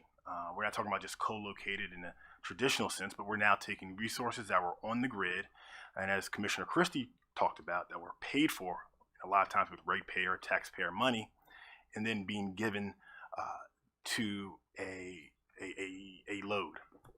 So transparency, I think, is paramount in this instance. Certainly a lot of questions that need to be answered, and I will stop there. Thank you. Thank you. Commissioner Freeman, please. Yeah, thank you, Chair Phillips, and it's an honor and privilege to be here with all of you today. There's no doubt that collaboration on this issue is essential. It's not dealing with the challenges and opportunities presented by these large load additions is not the responsibility of any single player in our shared sphere here, but the collaboration has to happen to ensure that the grid remains reliable, that affordability considerations are not just considered but acted upon in a meaningful way for ratepayers. And we can also do this together to maximize the benefits that can accrue from these large load additions, as well as mitigating the risks to our ratepayers. I wasn't intending on having a prop, but I am drinking from my OMS water bottle today, which I think is a great example and a way to hopefully answer a bit of the question that you put out there, Chair Phillips. There are so many opportunities at all levels for this collaboration that I think we all feel is extremely needed right now. And, we share the goal of finding these long-term workable solutions that would also cover a wide range of future possibilities, because much as what we're dealing with now was unexpected, at least in scale, I know there have been people who've been talking about data centers, Bitcoin, whatever, for a while, but the scope of this is slightly more than I think most everybody anticipated. There are just these great opportunities, whether you're looking at federal to federal opportunities. I spitballed this one this morning, just so I'll throw it out there. Is there an opportunity for FERC to do something with another agency like we've seen with DOE and DOT on electrified transportation opportunities? And I'm thinking where we've seen stuff around greenhouse gas emissions rules that impact the choices that you as federal and we as state decision makers have to deal with. There are state-to-state opportunities, interagency opportunities to work with each other across branches of government with our legislative friends. And I will take a moment to highlight some work that our utility chairpersons in Indiana have done to pull together a wide ranging group of thought leaders to deal with this very issue in Indiana. And then also the opportunities for state and federal groups like our RTOs to work together through our state organizations. If an opportunity comes up, I don't want to take too much time now. I would really like to talk about the opportunities provided to us as state regulators who participate in the RTO space, particularly in stakeholder engagement, because I think there's a good, whether you want to call it a sandbox or a playground, that's fertile ground for the RTOs with guidance from FERC to put forth some potential game changers in cooperation with their state level counterparts. Thank you. Chairman DeFrey. Thank you, Chairman. First off, I'd like to thank FERC for holding this technical conference. This is a very, very important issue. In Pennsylvania, we are sort of ground zero for this issue, and the work you're doing here today is going to be very impactful, not only for what's going on in the Commonwealth, but all over the country. I think collaboration is key. I grew up in the southwestern part of Pennsylvania in the coal fields, so I know what happens when we don't have well thought, well planned out development. For coal industry has been great for Pennsylvania. I have family members still work in coal mines. It's given people economic opportunities that they would not have had otherwise. I also grew up next to Orange Creeks. I also grew up next to slag dumps on fire. If we don't plan this out well now through collaboration, we are going to leave, not so future generations in the dark, literally. So I think it's important.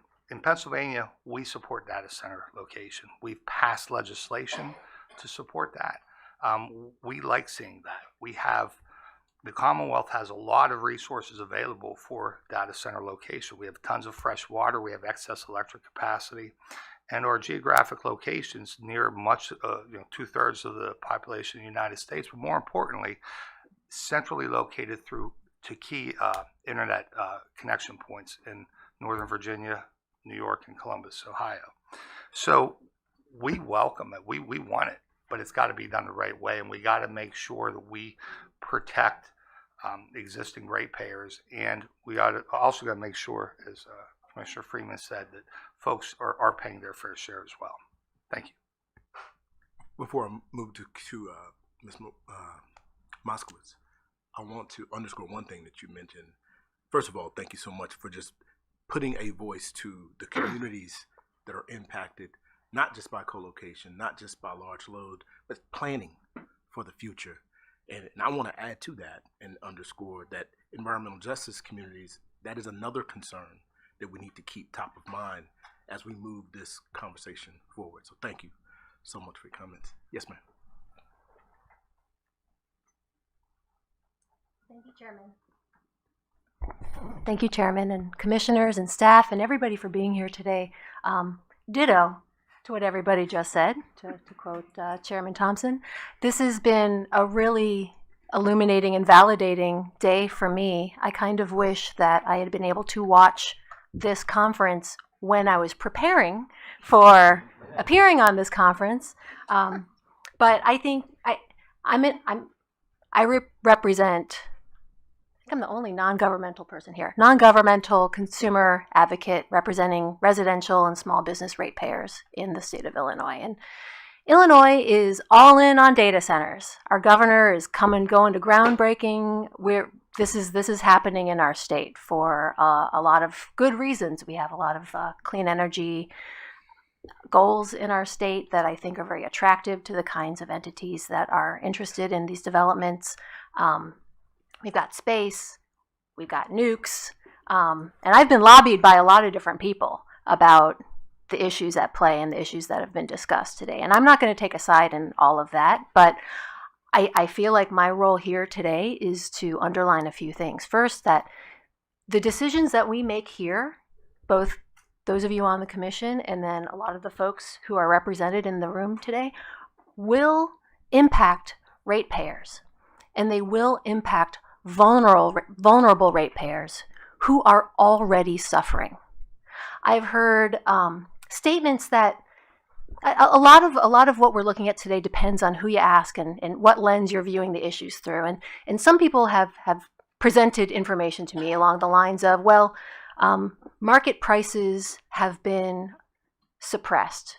They're artificially low. Tell that to the people I represent in Illinois who are struggling to pay their bills. I mean, I feel like sometimes I feel silly coming up in a venue like this and making that comment because it should be obvious, but there are larger economic benefits to these projects. There are potentially national security benefits, but at what cost? And I would posit that the current system has a ways to go before it really does right by the consumers, the end-use consumers in our state and across the country. So that's point one. And I'm sorry, you give me a mic and I'll never shut up. Vulnerable consumers will be affected by this. The co-located load issues point to problems much broader than the ones specifically being addressed today. And I'm really glad that that's a point that's been hammered home, sometimes pretty stringently. I've heard a few people saying co-located load is actually beside the point. And I have been kind of thinking that too. I mean, I'm glad that it has created this venue to explore these issues, but really, I think we do all ourselves a disservice, and it's not the responsible thing to do to limit this conversation to just the he said, she said about severability. I think we need to look at the overall issues, including, especially important for Illinois, the one of resource adequacy that has come up again and again. Illinois is a restructured state, And you can argue that we've given up the responsibility of resource adequacy to the market. And is the market doing a good job of making sure we have that resource adequacy? So what can FERC do? Maybe we'll get into that, but I'm excited to hear folks' ideas and present maybe a few of my own. I like it when you have the microphone. Senator Hester. Thank you so much. Can you guys hear me? No. Yeah. Can you hear me now? Yes. Awesome. Well, thank you so much. It's really an honor to be here, and I'm delighted that you are asking for the state's opinions on these really complicated, large issues that cross our jurisdictions. Just to give you some context, so we are a part-time legislature. So we make laws for 90 days between January and the beginning of April. And the rest of the year we don't make laws. And that's important because Commissioner Chang asked about, short-term actions. So we're not uncommon. Most of your state legislatures will go back into session in January and have a very short time to pass laws. So it would be extremely helpful if we could talk before January. And if there was clear guidance, which we could react to during our legislative session, including kind of guardrails. My office and I, we get those calls when somebody's power gets turned off, right? When they can't pay their energy bills, they turn to their state legislature and say, hey, can you call my utility and help me turn back on the power? So I really want to thank you for your remarks about the most vulnerable among us.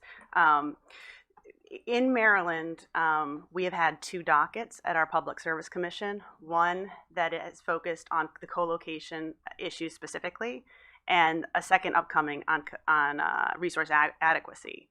And I just wanted to provide you some perspectives in terms of the numbers from that specific docket.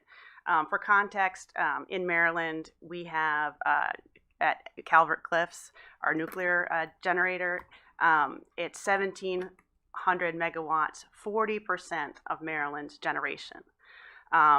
Reading through all the proceedings, we were delighted to have the independent market monitor there. They found that removing 1,000 megawatts of power from Calvert Cliffs, which was their approximation for a co-located data center, would increase the cost to Maryland in the 25-26 BRA by $332 million. And so I draw, that is a shocking number. And when the companies sit up here and say they're paying their fair share, they may be paying for their immediate energy needs, but they're not taking into account what it's going to cost us to build the transmission for everybody else who's no longer served by this power. Looking even more broadly, in that docket, they also looked at removing 10,000 megawatts of nuclear energy across the entire PJM region, and that would increase the cost to customers by 71% to $18 billion. With 20,000 megawatts of nuclear energy removed, PJM customers would increase by 679% to $171 billion. That's across the entire PJM area. We also face reliability concerns. We had reliability first talk about the reliability of this specific instance and noted that adding co-located load minus additional generation and transmission would be detrimental to grid reliability. Furthermore, analysis confirms potential voltage collapse in eastern PJM and Dominion if no additional reinforcements are made in the 2028-2029 timeframe. So that's really, really close, and we are struggling to bring on generation, that quickly. And so that comes back to where you all, come in. I mean, on the, we in Maryland have incentivized data centers to come. We've got a tax incentive for that. But we just think it has to be done the right way, and they have to pay their fair share. And I would ask that in order to level the playing field across all of PJM, that until you guys have issued guidance or a rule, that you actually halt these non-networked co-locations for a short time period until that guidance is issued. And then invite you to collaborate with those of us in PJM, but also at the national level. The National Conference of State Legislators has a data center working group that's just picking up, representing bipartisan representation from the entire United States. We'd welcome a conversation with you. And that while we pause these non-networked co-locations of existing generation, that you then establish a regulatory structure for fair allocation. And we're happy to help in any way that we can. But it would really help. We don't want to see one state fighting against another state for energy. We don't want people to blame, one state for transmission running through another state. It can be done the right way. If we just need to strengthen our transmission and do it in a way that it benefits all of our customers, the big ones and the little ones. Thank you so much. Thank you, Senator. Thank you all. Commissioner Christie. I want to thank everybody for coming and all the state representatives. I just want to ask a question of the state utility regulators. Others can join in. And here's a question I've got. If you're and I'll start with Steve DeFrank. If you're a retail choice state, I could see where a customer could engage in a PPA and get, because there's no monopoly allegedly in a retail choice state. If you're not in a retail choice state, Virginia's not a retail choice state. I don't see, maybe Indiana's not a retail choice state. I don't see how this would violate the incumbent franchise holders' franchise, wouldn't it?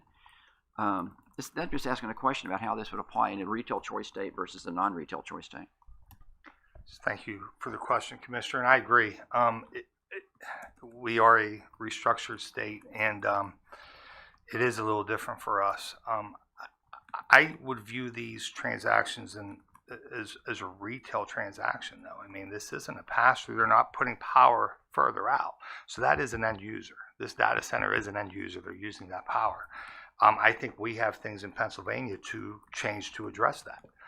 For instance, we have a gross receipts tax that we collect at the EDC level that's being bypassed now. We have AEPS compliance. We have Act 129 compliance. We have a number of state programs that are collected at the EDC level that are now being bypassed. So that's something we have to do on our end to recognize that and to realize that these transactions are actually a retail transaction, and that we have to capture those. So even in a retail choice state, you regard these are retail transactions. You still regard these as retail transactions, these PPAs? I personally would, yes. Okay. Sarah, what about Indiana? You're non-retail choice state. That is correct. We are a good old vertically integrated, traditionally regulated cost of service state. So with respect to bypass, the only real impact that we would see on charges there in Indiana, we do have one utility that has opted to securitize some of their assets over a period of years, and that would be affected in this type of situation, but otherwise, especially with our large manufacturers, our steel industry in the northern part of Indiana, we have a pretty long history with combined heat and power being located close to load. So it's a very different type of issue in our state, where most of our focus is going to go is on, the risk to our captive ratepayers and how we structure, or how utilities structure these arrangements as they deal with large load additions, and then with our rate design. But you regard a sale between an end user and a power supplier as a retail transaction, correct? Mm-hmm. Okay. And Commissioner Christie, the only thing I would like to add to that is, and I think it goes back to the previous question, I think one of the things that would certainly be helpful is a designation of where the FERC jurisdiction ends and the state jurisdiction ends when we start talking about this type of load. Because I think that gets to the heart of your question, and that would be very helpful. Commissioner Rosner. Thank you, Chairman, and thank you, commissioners, chairs, and senators for being here today. In my time here so far, I've found the interaction with state regulators to be incredibly powerful and useful in informing our work here. And I just really welcome the collaboration. Thank you for coming today to take what I'm sure is time out of a very busy day. And I also just want to acknowledge there are at least two judges from the Virginia Commission in the audience. And hello, and thank you for coming. I just two questions for you all, for whoever wants to answer. The conversation so far has been useful.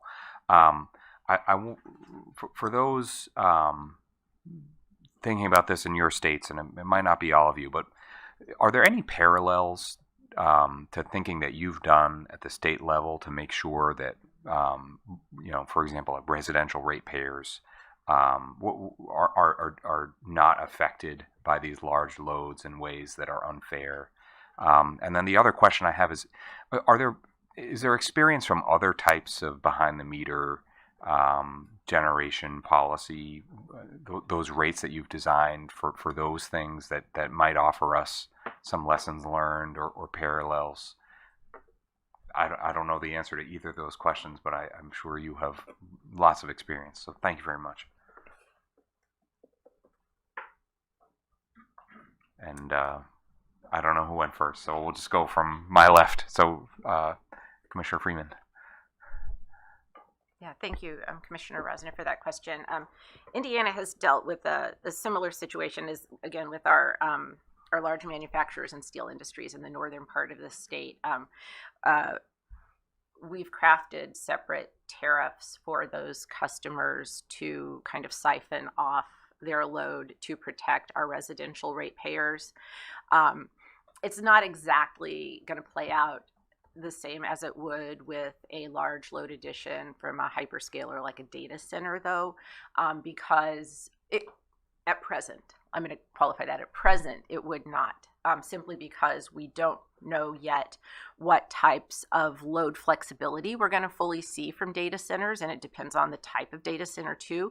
But with these larger customers that are able to manage their load in a predictable way, right? They're going to deal with it through demand response side of stuff. But so we can't draw a direct parallel, but we do have a concept of it. So I hope that helps. It does. Thank you. Chairman Thompson. Yes. So what I would say is that I think, and I can't remember who today coined the term snowflake, but I think, we have to remember the uniqueness of the situation. We're not talking about a cogent situation with gas turbines. We're talking about nuclear plants that are the backbone of the grid. And I don't think, at least in my estimation, I don't think we've seen an arrangement like this before. So in many ways, this is novel. It's a snowflake, and I think it requires unique consideration. Again, these are assets that are already on the grid and then being taken off, as opposed to I'm building a factory and I'm going to put some turbines next to it. And then again, recognizing the uniqueness of the megawatts from nuclear. There's a reason why a lot of the companies want them, because they're carbon free, so they meet the clean energy goals. Their effective load carrying capability is very high. Their downtime is very minimal. They operate the same almost in the winter and summer. And so these are the most reliable assets on the grid. And so I don't think, at least in my estimation, from what I've seen, there are many analogous situations. Thank you. Senator? Thank you. I would like to add to the conversation, the transmission costs are not within state jurisdiction. So it would really help us if you could work with PJM to improve its planning process for regional transmission and competitive procurement. And I say competitive, and I underscore competitive, and we need, really good planning. And we just don't have that kind of expertise at the state level, especially in a deregulated state. I'd like to give you an example from the Office of People's Counsel from the state of Maryland. They said, consider two adjacent utilities that overlap two states. If each individually decides they need a $500 million transmission investment to maintain reliability, the total cost is $1 billion. But there may be a more efficient solution that resolves the issue in both utility service territories that costs $800 million, providing savings to both sets of utility customers. The utilities would not necessarily want this solution because they profit from the higher expenditures. So one state, perhaps influenced by their own utility, could block the more efficient solution, costing customers in both states. That is why this really needs to be handled at the federal level. We cannot do that, and that is why the transmission costs for my constituents are going up, and we're really asking for your help on this specific part of the problem. Thank you for that. I think we have some work to do on transmission. I thought that work was done, Commissioner. Thank you. Thank you. Commissioner C.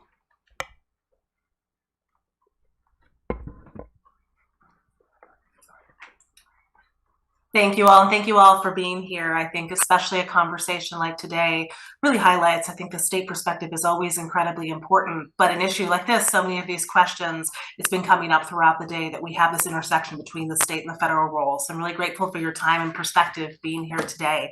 I have a couple of questions that I'll put on the table, and if I can ask, I guess we have two chairmen here now on the panel as well, so if I could ask Chairman Phillips for one last time today, if you can help moderate the answers there, but I'll just put the two questions out and you can answer whichever one you want or both. One of them, we heard some questions about the need for clarity in terms of the state and federal role, and I'd like to push that back on you a little bit to get your thoughts on how much of these particular issues we're talking about, where those lines are, instead of what's your lane, what's our lane, what's a both and related to that, where is it a please stay out of our lane, or where is it a no, we really think that we could use more of a partnership. So, and how would you like to think about us doing our role in terms of the lessons you're learning from yours? So I would be interested in your perspective on that clarity on the state federal role division. And then the second question I have is one of, I think, the strengths of the state perspective and the state model is the diversity of different policies and perspectives we have. And some of you have shared about the perspectives that your states are bringing on these co-location issues, especially when it comes to incentives to attract or not large load setters. So I'm interested how you are thinking about that difference in policies with your neighboring states, especially those of you in an RTO. So how you are thinking about the differences there, and then also how you would like us to be thinking about those differences in state policies, which are so important as we're going about some of these questions. Thank you, Commissioner C, for the great question. I kind of to echo what Senator Fry Hester just said about promoting better transparency at the RTO level. I think that's something that FERC can. We look to you all for help with that. Like I said earlier, I think a lot of why we're here now is that we might be struggling with some market rules and with some kind of culture at the RTO level that is maybe working in counter to what the states are trying to accomplish at the state level. And understandably, like, the states differ, and I understand that it's a tough role for an RTO or FERC to kind of navigate that, but we could use some help. I think that there are things that we've been looking for in terms of market improvements, market rule improvements, transparency, and accountability. And so I think a lot of us in Illinois kind of have this feeling right now of kind of hitting our head against a wall, especially when you think about the co-located load issue and the fact that we are a state. I don't know if any of the other states here right now next to me share this, but we are a state where ratepayers have been supporting the nuclear plants, for better or for worse. And so politically, that's been a tough sell, like, so far. And now you have groups saying, okay, well, now we have these plants that we've been keeping open, have been receiving an array of subsidies, and now they decided to just nope out of the market and allow another kind of load to have first dibs. Now, I understand that's more complicated than that, and I know that my friends at Constellation are probably grinding their teeth right now by its oversimplification. But I think I am really concerned about what people in the state are going to swallow, what legislators in the state are going to swallow. I mentioned that our governor has expressed great support for data centers with good reason. He's also expressed concern with current market rules and RTO policies. I know that he joined several governors just last week, a couple of letters to PJM leadership, and so that is a place that we really look to FERC for your leadership. Sure. Thank you, Commissioner C, for that question. With respect to oh, my mic isn't on. Now it is. Thank you, Commissioner C, for that question. I'll repeat everything I just said with my mic on. I'm not here representing OMS today, Organization of MISO States today, but I will reiterate the OMS longstanding position that we feel strongly that resource adequacy remains, with the primary jurisdiction of the state, but it's shared with our friends in the RTOs and with FERC as far as the regional reliability imperative goes. So there's a role for both parties to play there. I kind of look at perhaps the RTO, the federal player in this game, as a convener or an aggregator with respect to the state responsibility of resource adequacy. And this will go back to something that Chairman Thompson mentioned earlier, which is transparency of processes. We struggle at all levels getting consistent and visible information out to all the parties. And that is a great opportunity for cooperation at the state and federal levels to work with our respective commissions and then also with our load serving entities within those jurisdictions to get the most accurate and reliable information out to the appropriate people with the appropriate levels of protection, but that will assist greatly in planning at all levels. I also see regional opportunities in a diverse footprint, such as the one Indiana finds itself in, and we are members of both PJM and MISO, but the bulk of our state is in MISO.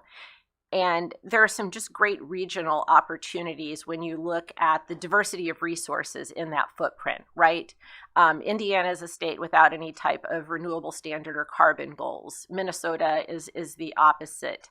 So we can use perhaps more baseload generation in Indiana with the right transmission policies in place, which is something FERC can provide support for, to complement the renewable generation that comes out of some of our neighboring states. And then finally, to use your question as an opportunity to come back to something Chair Phillips mentioned earlier with respect to environmental justice and community engagement. Again, the diversity of these regions, FERC, I feel, has a potential opportunity to ensure that communities are well represented in the stakeholder process, to make sure that tariffs are such that communities are represented in the stakeholder process at the RTO, ISO level. There are great opportunities there with inclusive planning, transmission planning opportunities. I'll throw out as another federal example, the FCC just expanded its Universal Service Administrative Corporation board membership to include tribal representatives, and these voices being heard at the RTO level is incredibly valued. Thank you for indulging me on throwing a little bit of a tag on to answer your question. Appreciate it. And I look forward to meeting you in person someday. Thank you, Commissioner. Chairman DeFrank. Thank you, Chairman. Thank you for the question, Commissioner C. And that's why today's conference is so important, is trying to define what that clarity and what the role is of the federal government as well as the state government.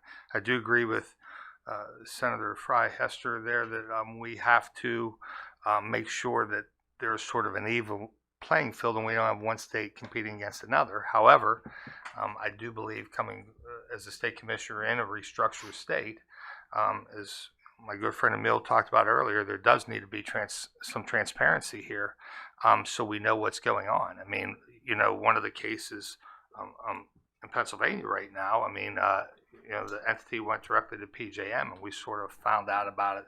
The train certainly was on its way out of the station. So I do believe there's a role for state commissions, because at the end of the day, I do believe these are retail transactions. In terms of differences of policies, again, I think that's why it's important for FERC to sort of level the playing field while still allowing for state involvement. In Pennsylvania, I mean, we've seen aggressive state policies to the east and south of us. And what we're seeing is our excess capacity keep going down because of some of those policies. That's fine. I mean, that's why we're in a regional grid, and we still support that. But we also still have to recognize a state's sovereignty, and they be able to, dictate to a certain extent what's happening in their state, particularly in terms of transparency and knowing these deals are coming about. Thanks. Senator. Thank you. I also chair the NCSL Committee on Energy and the Environment. I co-chair it along with a senator from North Dakota. And I can't speak for them now, but I wanted to point out one part of our energy policy, which includes that we support the promotion of continued investments in electric power grid infrastructure to make it more efficient and resilient, and recognize the value of the electric power grid as an asset that must be maintained, improved, and supported by all of those who use the grid.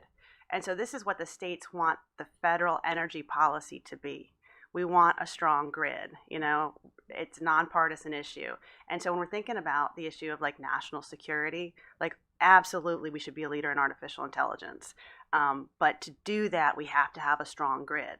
And that's why I come back to that everybody has to contribute to this grid.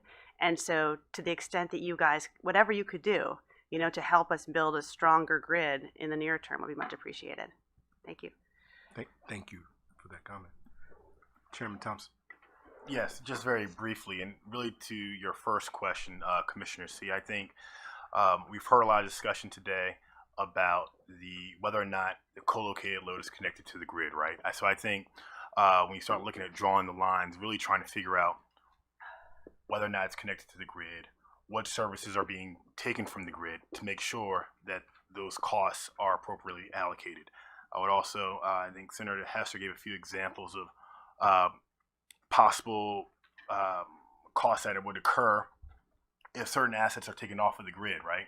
So to what extent is that co-located load responsible for that? And then a declaration or some type of, again, line affirming where the states should begin their regulation of that load. So, thank you. Thank you, Chairman. Thank you, Commissioner C. Any final words?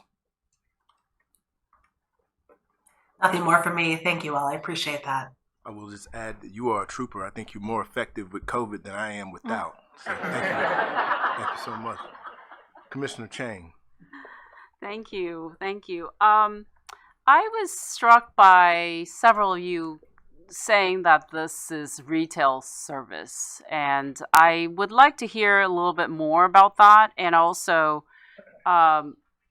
within and resource adequacy as a state responsibility within your jurisdictions. What kind of authority, or whether it's current or future, do you have in evaluating how much the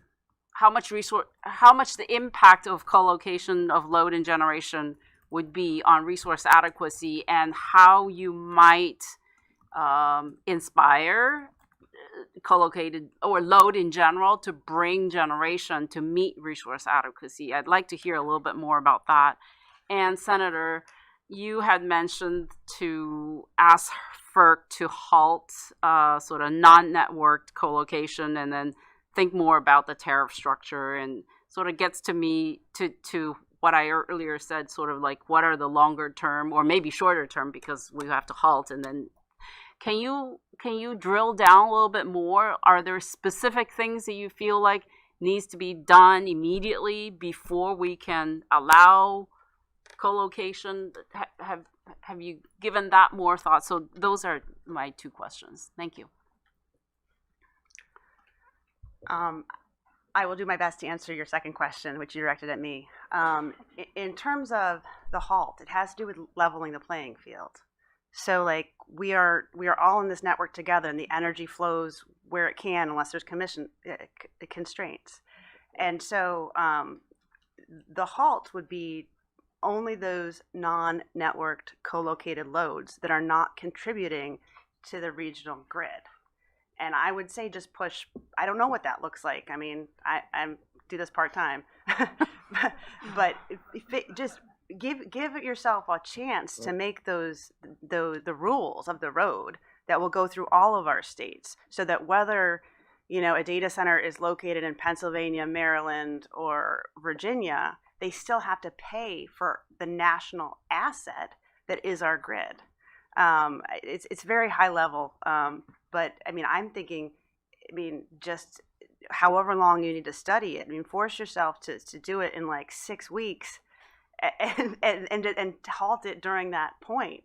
I am personally worried about my individual situation, where if this happens at Calvert Cliffs, we're looking at severe impacts in like the next 2 years. So, the market's great. But it has not worked in this instance. The signals did not come early enough. We did not have, and it's not really not entirely a state issue. Like, we can incentivize generation to some extent, but it's part of the whole wider RTO. Thank you. Yes. Thank you for the question, Commissioner. First, on retail designation. As Chairman Thompson has said, we haven't seen a lot of these. We haven't seen any of these in Pennsylvania. This is a new thing. So, why I would consider it retail is because they're the end user. There's no one behind them. So all this power is going into that facility. That's why I would say it makes it retail. That's just my opinion on that. On resource adequacy in a restructured state, we did start doing hearings in Pennsylvania. We're doing our mini tech conference at the end of this month with generators, with EDCs, with advocates, and others to sort of figure this out. That's how we're the angle we're using, because we're a restructured state, is that it is still in Pennsylvania law that EDCs are responsible for safe and reliable service. So our question is, to an EDC, you're filing a 5-year default service plan where you get power in 2029. So that's sort of the angle we're using, because we don't have a straight path like a vertically regulated state would. So that's sort of the angle we're using in Pennsylvania. Regarding some of the services that there are costs that I'm not going to say are being avoided, but are not being met. When we talk about ancillary services, the question, are they islanded off or not? I'm not so sure of that. If you're bringing new generation, then sure, you may be island off because that generation was existing. But as Chairman Thompson said, we're talking about generation that's already existing, already putting power onto the grid. So, we believe ancillary services, again, should be addressed. Transmission costs. It's great to hear Commissioner Rosner taking on transmission cost allocation, agreeing to do that here. That's a big issue, and that we have to look at that and figure out how those costs are allocated, because again, this is all new. We haven't seen any of these yet. Thanks. Thank you. Yes. I think Chairman Thompson had his up. Oh, I'll okay. Chairman. I can be really quick, because I don't have a direct answer to your question as kind of an outlier on this panel, but I just did want to highlight one statutory construct that Indiana has that helps us ensure resource adequacy when there's a possibility that a utility may enter into maybe more creative relationships with a large load addition. And we have a statutory limit on market reliance, 15% of load. We're not seeing this coming into play yet with the reporting from our utilities. They report on a 3 or forward basis, but we do feel it's going to provide for now adequate visibility in addition to other resources, information resources we have to mitigate what I think part of your question was getting at, I hope. So thank you for letting me answer that indirectly. Thank you. Maybe Chair Thompson, thank you. Yeah, so first on the retail rate issue, I don't think I was opining one way or the other. As a lawyer, I know not to get ahead of the lawyers who tell me what to say. But that's certainly what I think we would be asking FERC to make a declaration on, to kind of assert its jurisdiction or its jurisdictional boundaries. I'm glad you went back to the resource adequacy issue, because I think co-location is not the real problem. It's how the problem presents. The real problem is resource adequacy. And certainly in the PJM region with a lot of restructured states, in a major way, we kind of handed over resource adequacy to PJM. And this goes back to interconnection. And what we're seeing are these loads are coming on faster than the market can respond, faster than the BRA with the auctions can send the right price signals to incent generation, and then a queue, and then however long it takes to build. So, I mean, all these issues are interrelated. So I don't have an answer for you, but to again highlight that we appreciate all the work that you guys do, because it certainly helps streamline that process, but there's certainly much more to be done. Thank you. Thank you for that, Chairman, because I ditto again. Resource adequacy is what's on my mind, and it's on our mind in Illinois for the reasons that you just specified. We've given up resource adequacy to the market, to the RTOs, to the feds, and now that is clearly not working for us, we are having conversations at the state level to figure out what tools we have in our toolbox to bring about enough to power everything that's coming online.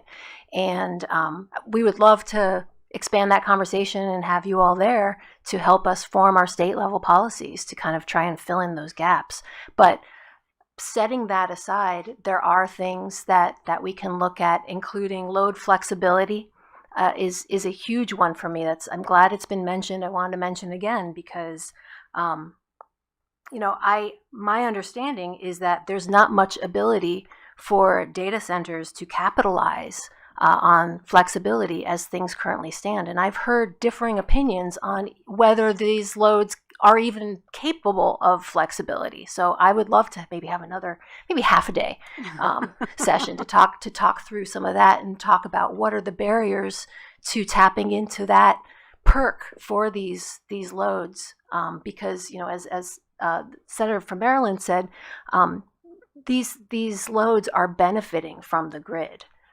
And I was really pleased to hear the gentleman from Gugel earlier say that they do benefit from the grid, and they're not trying to exit those benefits. And maybe if we're talking about how markets can help with that, maybe we need to allow them to capitalize off of flexibility and give them the incentives to really explore the potential there. And something else I wrote down, I think it was Mr. Smith from New York ISO talking about, do we need to look again at the ISA process and what actually goes into interconnection, and is there a way to get states involved in that? Get a state to sign off on that or something is another thing that's been on my mind. Thank you. Yes, Chairman. If I could just add to that, and it was one of the things when I got older, I keep forgetting things, so I write them down. Now I forget that I wrote them down. But why it's so important that we consider this retail here is because I think the state has to have a look at this, and it's what Sarah just talked about. It's interruptibility. What happens if we have another Winter Storm Elliott? I mean, is the data center going to be without power, or is 30,000 homes going to be without power? Because that's what we're talking about. And I can tell you, if 30,000 homes are without power, I'm probably getting the first call.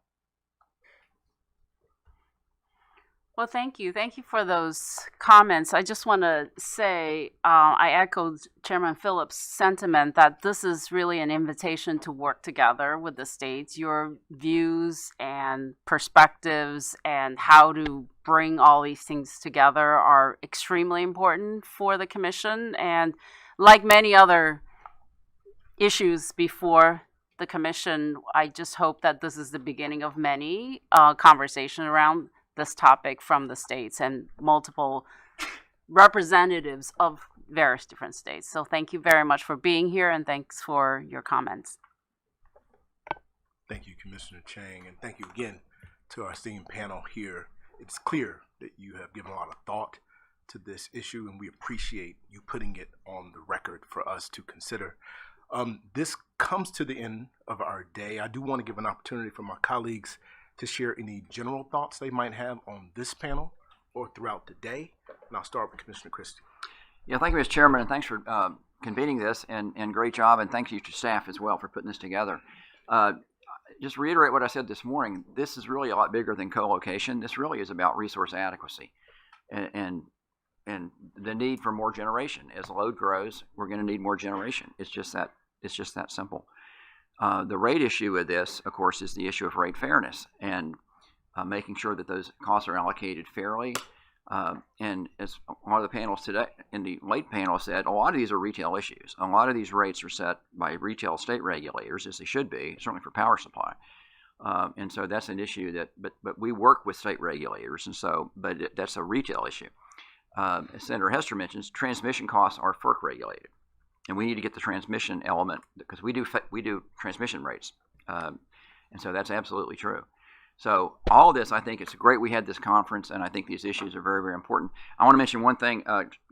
Commissioner Rosner mentioned our two Virginia guests. I'm going to name them.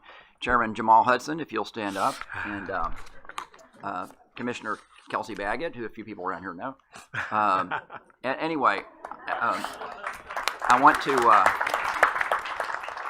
and I want to note as a advertising that the Virginia Commission is going to have a technical conference on this very subject on December 16th in Richmond.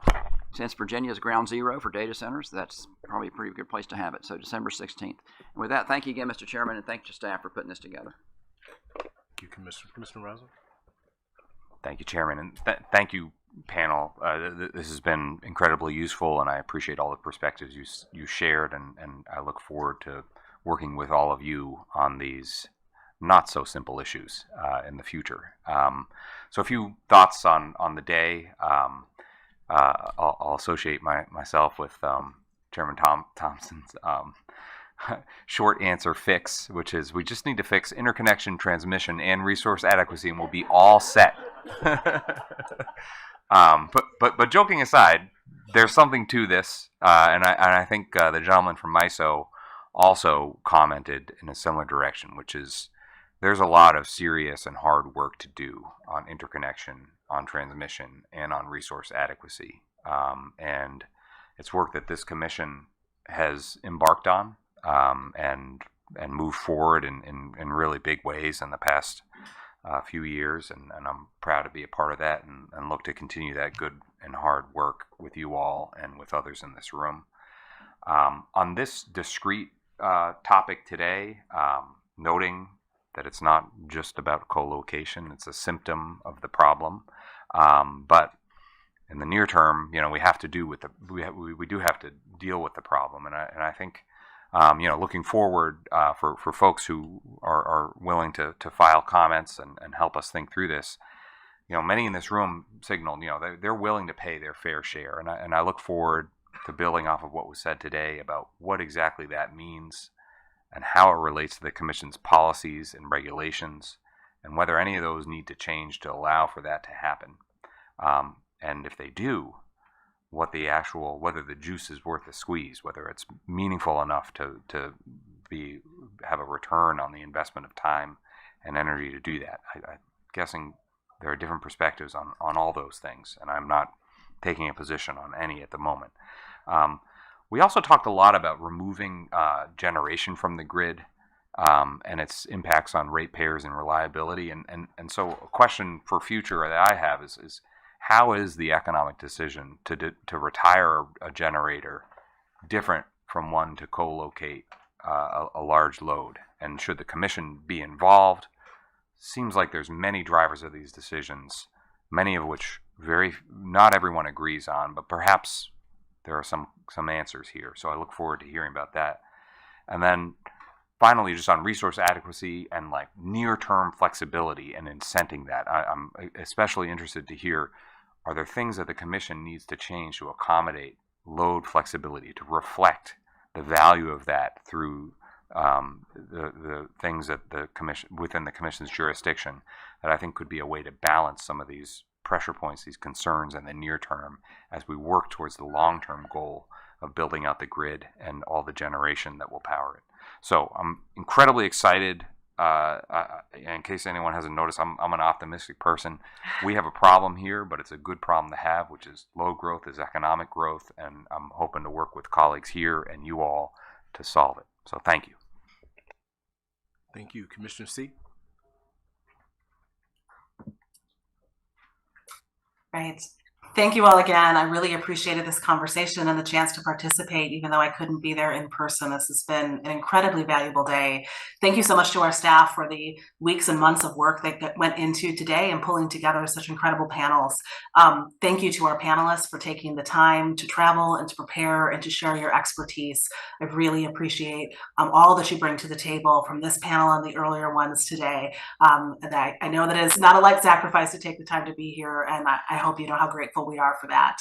Because it is a Friday afternoon, I will keep this short, so I will echo a lot of what my colleagues said. I think we heard a lot today about how we have a problem that is not necessarily unique or new, but is presenting in newly urgent ways. And I think we heard a lot about how speed matters and how perhaps we don't want the perfect to be the enemy of the good, but at the same time, how there can be a real downside in terms of reliability and cost to real people if we get some of these pieces wrong, which I think some of my takeaways are is why transparency and clarity of focus and rules are critically important on a lot of these issues.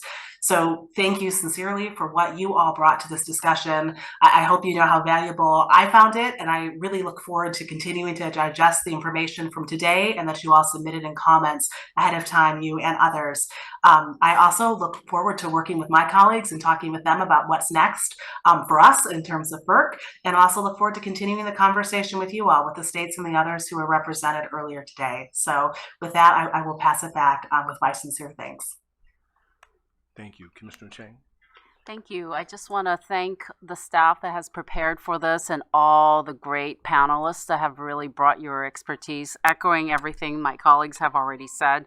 My takeaway is, like, in the near term, we really need to bring some clarity to the existing rules, and whether it's resource adequacy or transmission service and how to allocate those costs. And then there are a couple of things from today that I think are worth really exploring more. One is the load interconnection idea of, what does it mean to interconnect larger load, whether it's behind the meter or in front of the meter.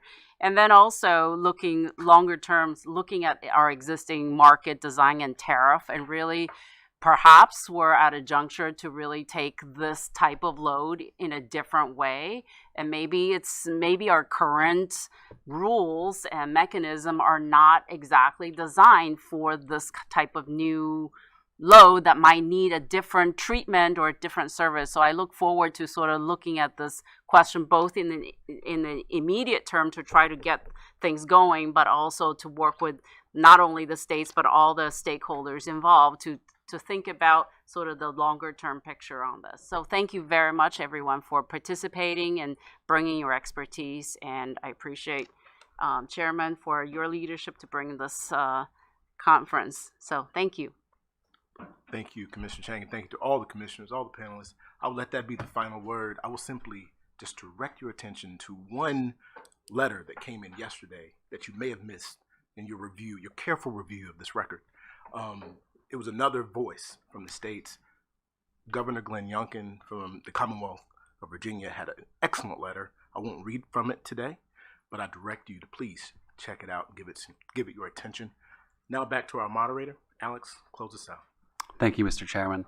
I'll just conclude by thanking all of our panelists again. We really appreciate all of your participation. And with that, we'll conclude for the day. Well done. They were nice to us. I've never